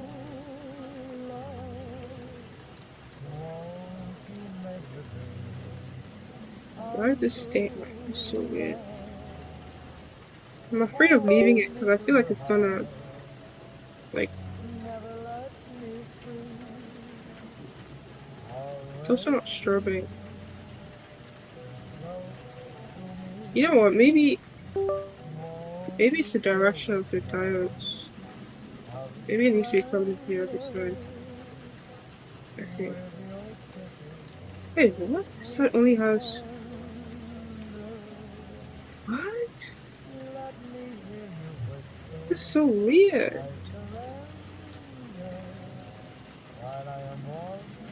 So these would be. I wish I was making sense right now. These can go straight into the Arduino or ESP32. So let me try that. So these like this, like that. Well, I really have 9 minutes. I have less hope now. But the power of ChatGPT on our side though does speed things up quite so much. See if I tap it, should now it's not going on, which is expected. I didn't think it would go on from here. I think this is just for connecting it to other boards. Yeah. Oh wait. Does this go? It does. It's the same. Oh my god, this is the slowest brain. Okay, so I could hypothetically connect this to my other one. Oh yeah. Okay, it's good to know. It's good to know. Doesn't really help, but try that one more time.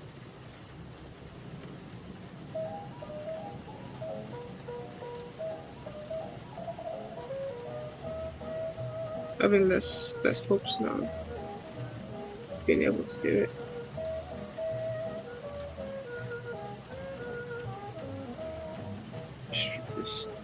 This become faster.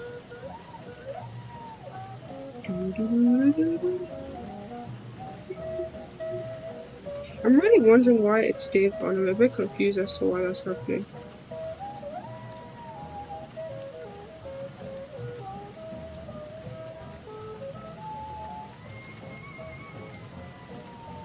I think it's some electrical thing that I don't understand.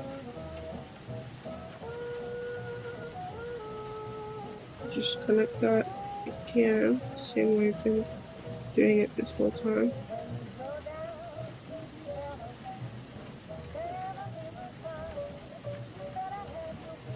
And 27.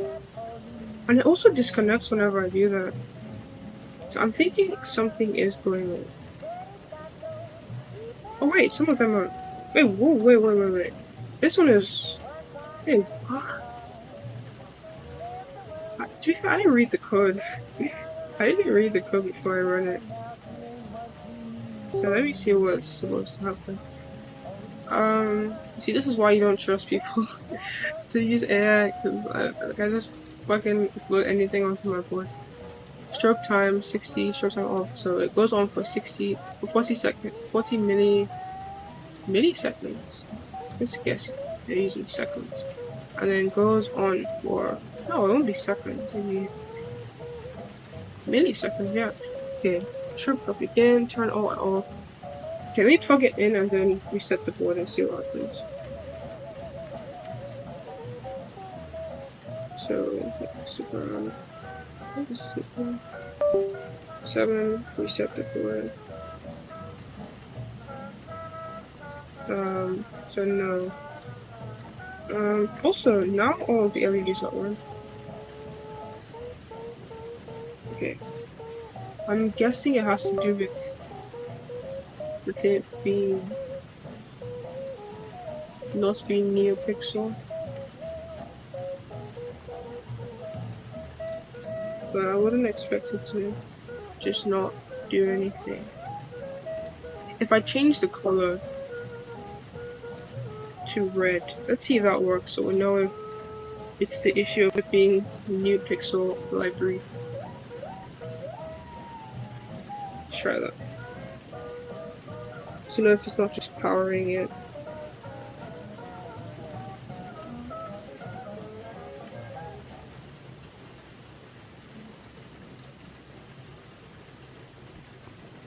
Oh, 5 minutes left. No way. No way we get it working. No way.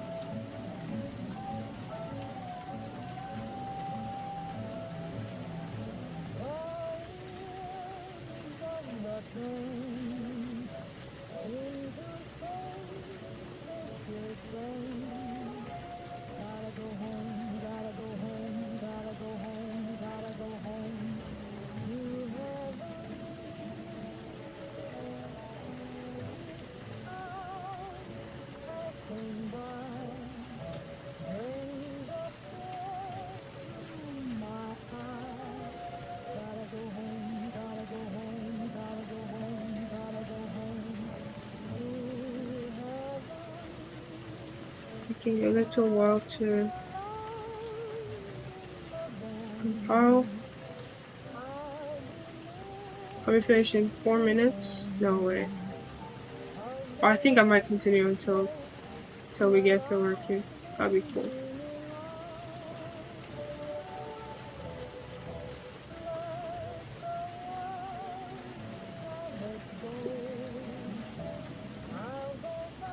Kinda hungry.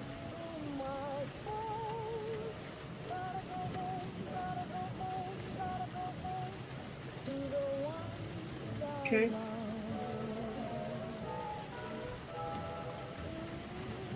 If the light is red, then we can confirm that the issue is the code and not... Oh shit! Okay. Okay, so if the issue wasn't the code, it works. Strobing.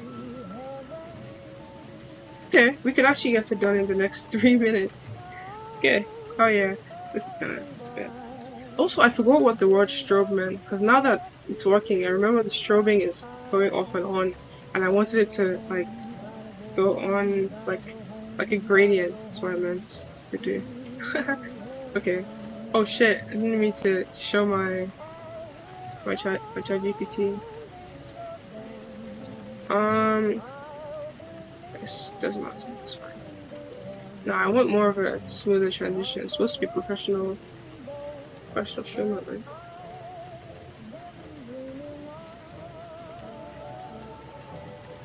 But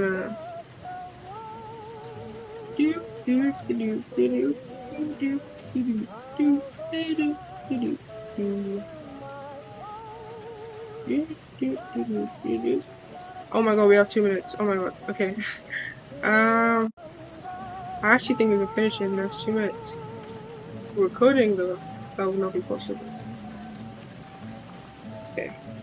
Now let's run through all the code does really quickly in the next 2 minutes. So we have our pin. Let's quickly wire it up actually.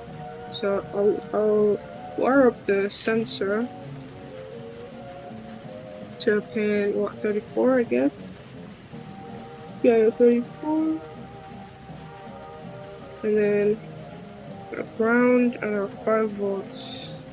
Our ground and 5 volts have been hijacked by these new pins, so I'll try and fit them. See if I can fit them in still. Oh shit, we have a minute and 15 seconds. Can we do this? Speed running. Thank God we're using not solid core wires, softer wires for this, because we can fit 2 inputs into one, which is very useful right now. And I'm gonna plug in to flashing warning. And then actually I'm gonna take that out. Let me plug it in. Okay, so it stays on because it's still connected to power and ground. But now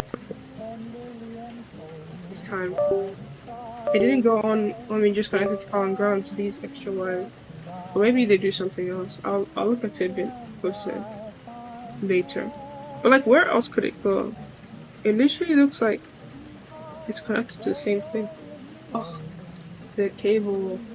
I keep breaking my overhead short by shorting it. Like, it's good for me to know that I'm not about to oh, 3 seconds. Fuck. Okay. Didn't finish in time. But pretty close. I think we can finish in the next 3 minutes. To be fair, the issue is the compilation is taking too long. So technically, like, it's fine. Technically we finished in time. Because, you know, this is time of not doing anything. So, okay, so let me bring up the pressure sensor. So now I'm a bit worried about the code because I asked it to strobe based on... Doesn't matter, let's read through the code. Oh shit, wait, what? Wait, what the fuck is going on? I haven't even connected it yet. What the fuck is going on? Ooh, this is the default state. Okay, let's see what's supposed to happen. Okay, we can even see the values. Let's go through it. So you can see the state, baseline, press the maximum. So, and what's this doing? Let's read the loop. So it's getting the filtered values from the pressure sensor. It's going to get baseline, so rest becomes 0. Okay, so if you remember from when we were doing the graph, when it was around 1,000 or something, that was the state of when it wasn't doing anything. So I'm guessing what it's doing right now is setting the baseline as nothing. So when it's not being pressed, it's showing nothing. So LED's on. Dating strip. Yeah, it looks like it looks like it's gonna work. Maybe I shouldn't use white. Maybe I should use a different color. I'll do blue. But that will be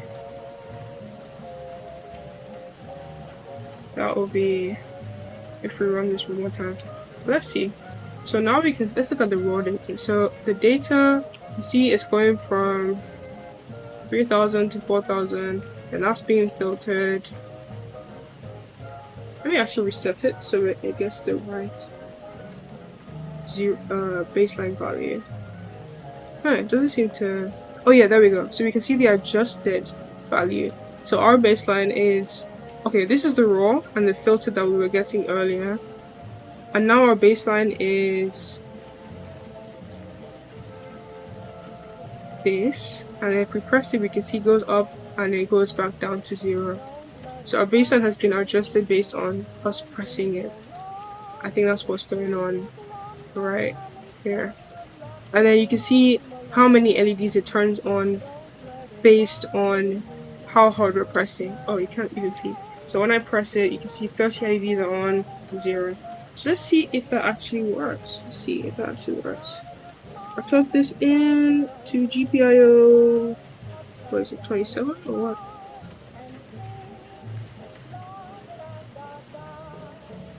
$27, yeah. So go to GPIO 27. 27.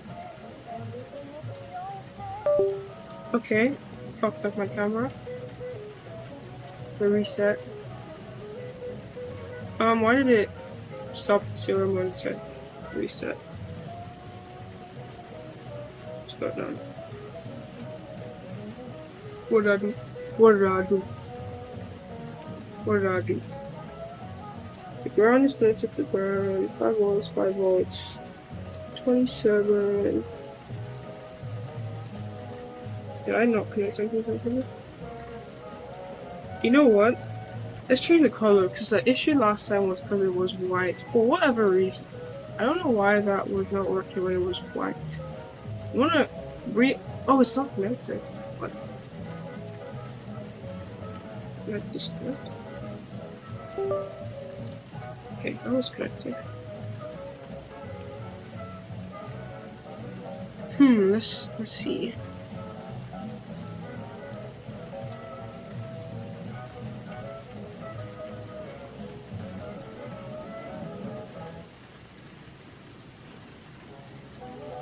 Very interesting that the NeoPixel library actually works with this. I figured it would because I think it just has the same it's the same template, like the same, what's the word? The same type of LED. So in theory it should work the same. And it seems to work the same, luckily.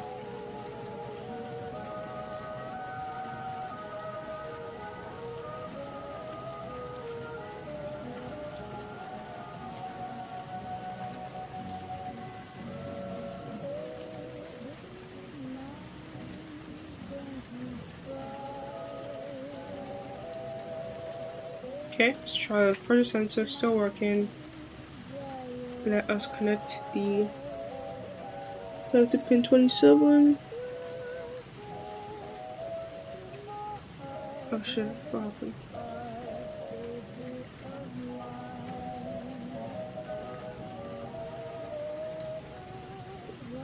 Okay. Okay. Oh shit! Haha! Hell yeah! Let's go, wait. How do I show this properly? I'll just go like this. So, if oh! That is really cool. Let me fold it over so you can see it goes all the way. Wow! I think you can't even see me pressing it, but I'll put this in the middle. If I press it. Wow, that's really cool. And you know what this would be cool for?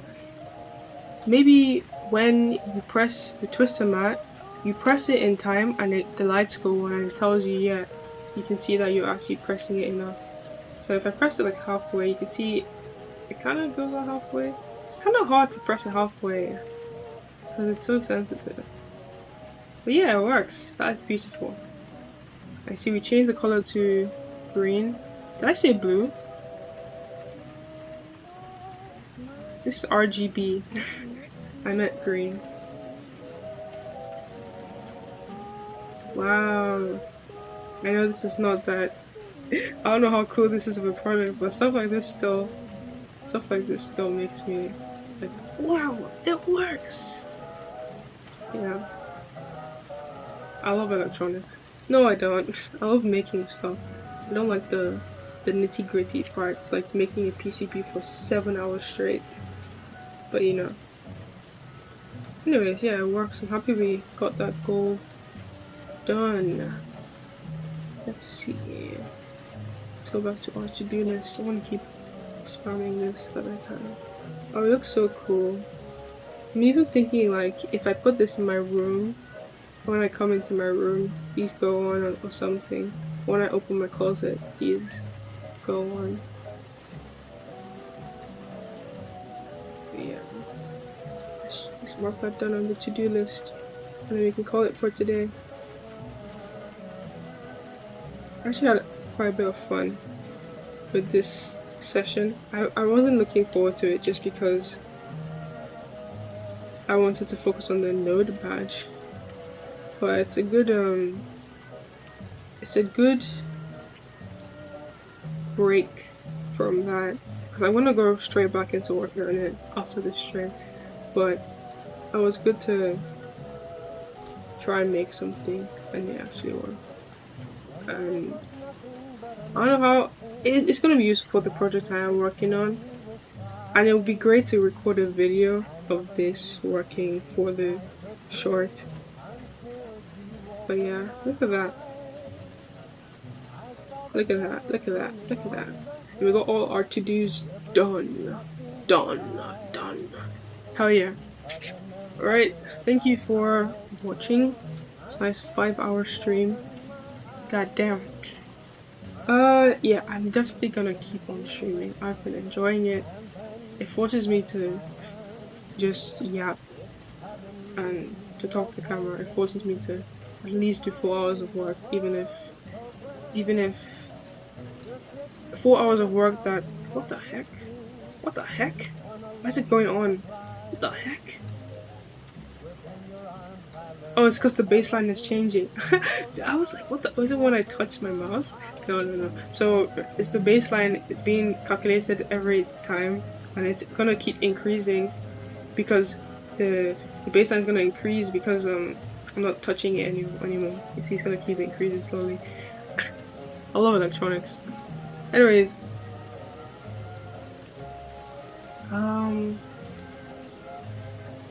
I forgot my train of thought. Anyways, yeah, I will maybe make the.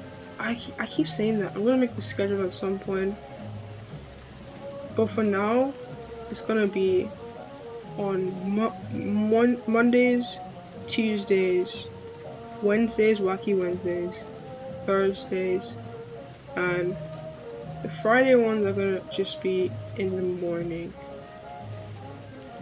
If so, let me be a bit more specific. Mondays from 7 to 12, and if I'm feeling it, 7 to 5 p.m. So that's a full what? It won't be the number of hours that is what 8 hours or what? It won't be that long because I need to take a break in between for like lunch and stuff. Okay, it's increasing, but I thought it increased a bit more. It's not increasing that much. Tuesday, same thing as Monday. Wednesday will probably just be the 4 hours, or if it's a bigger project, maybe 8 hours. Thursdays, same as Monday and Tuesday. Fridays, just the morning. Just from 7 to... I said I was going to be more specific, but I was going to say the timing as well. Monday, 7 to... Okay, Monday, Tuesday, and Thursday will be the same. Friday, 7 a.m. till 11 a.m. or 12 p.m. and probably just 4 hours. And then Wednesdays, the wacky session. So time really depends on the project. Fridays, yeah, I think that's the whole week. No streams on weekends because I need some time to myself at least. I need a day to work on my own. God damn, you don't need to watch me every damn time. Jesus Christ. Okay. Cool. Hopefully more interesting projects on this next time. But yeah. Oh yeah. Very happy that it works.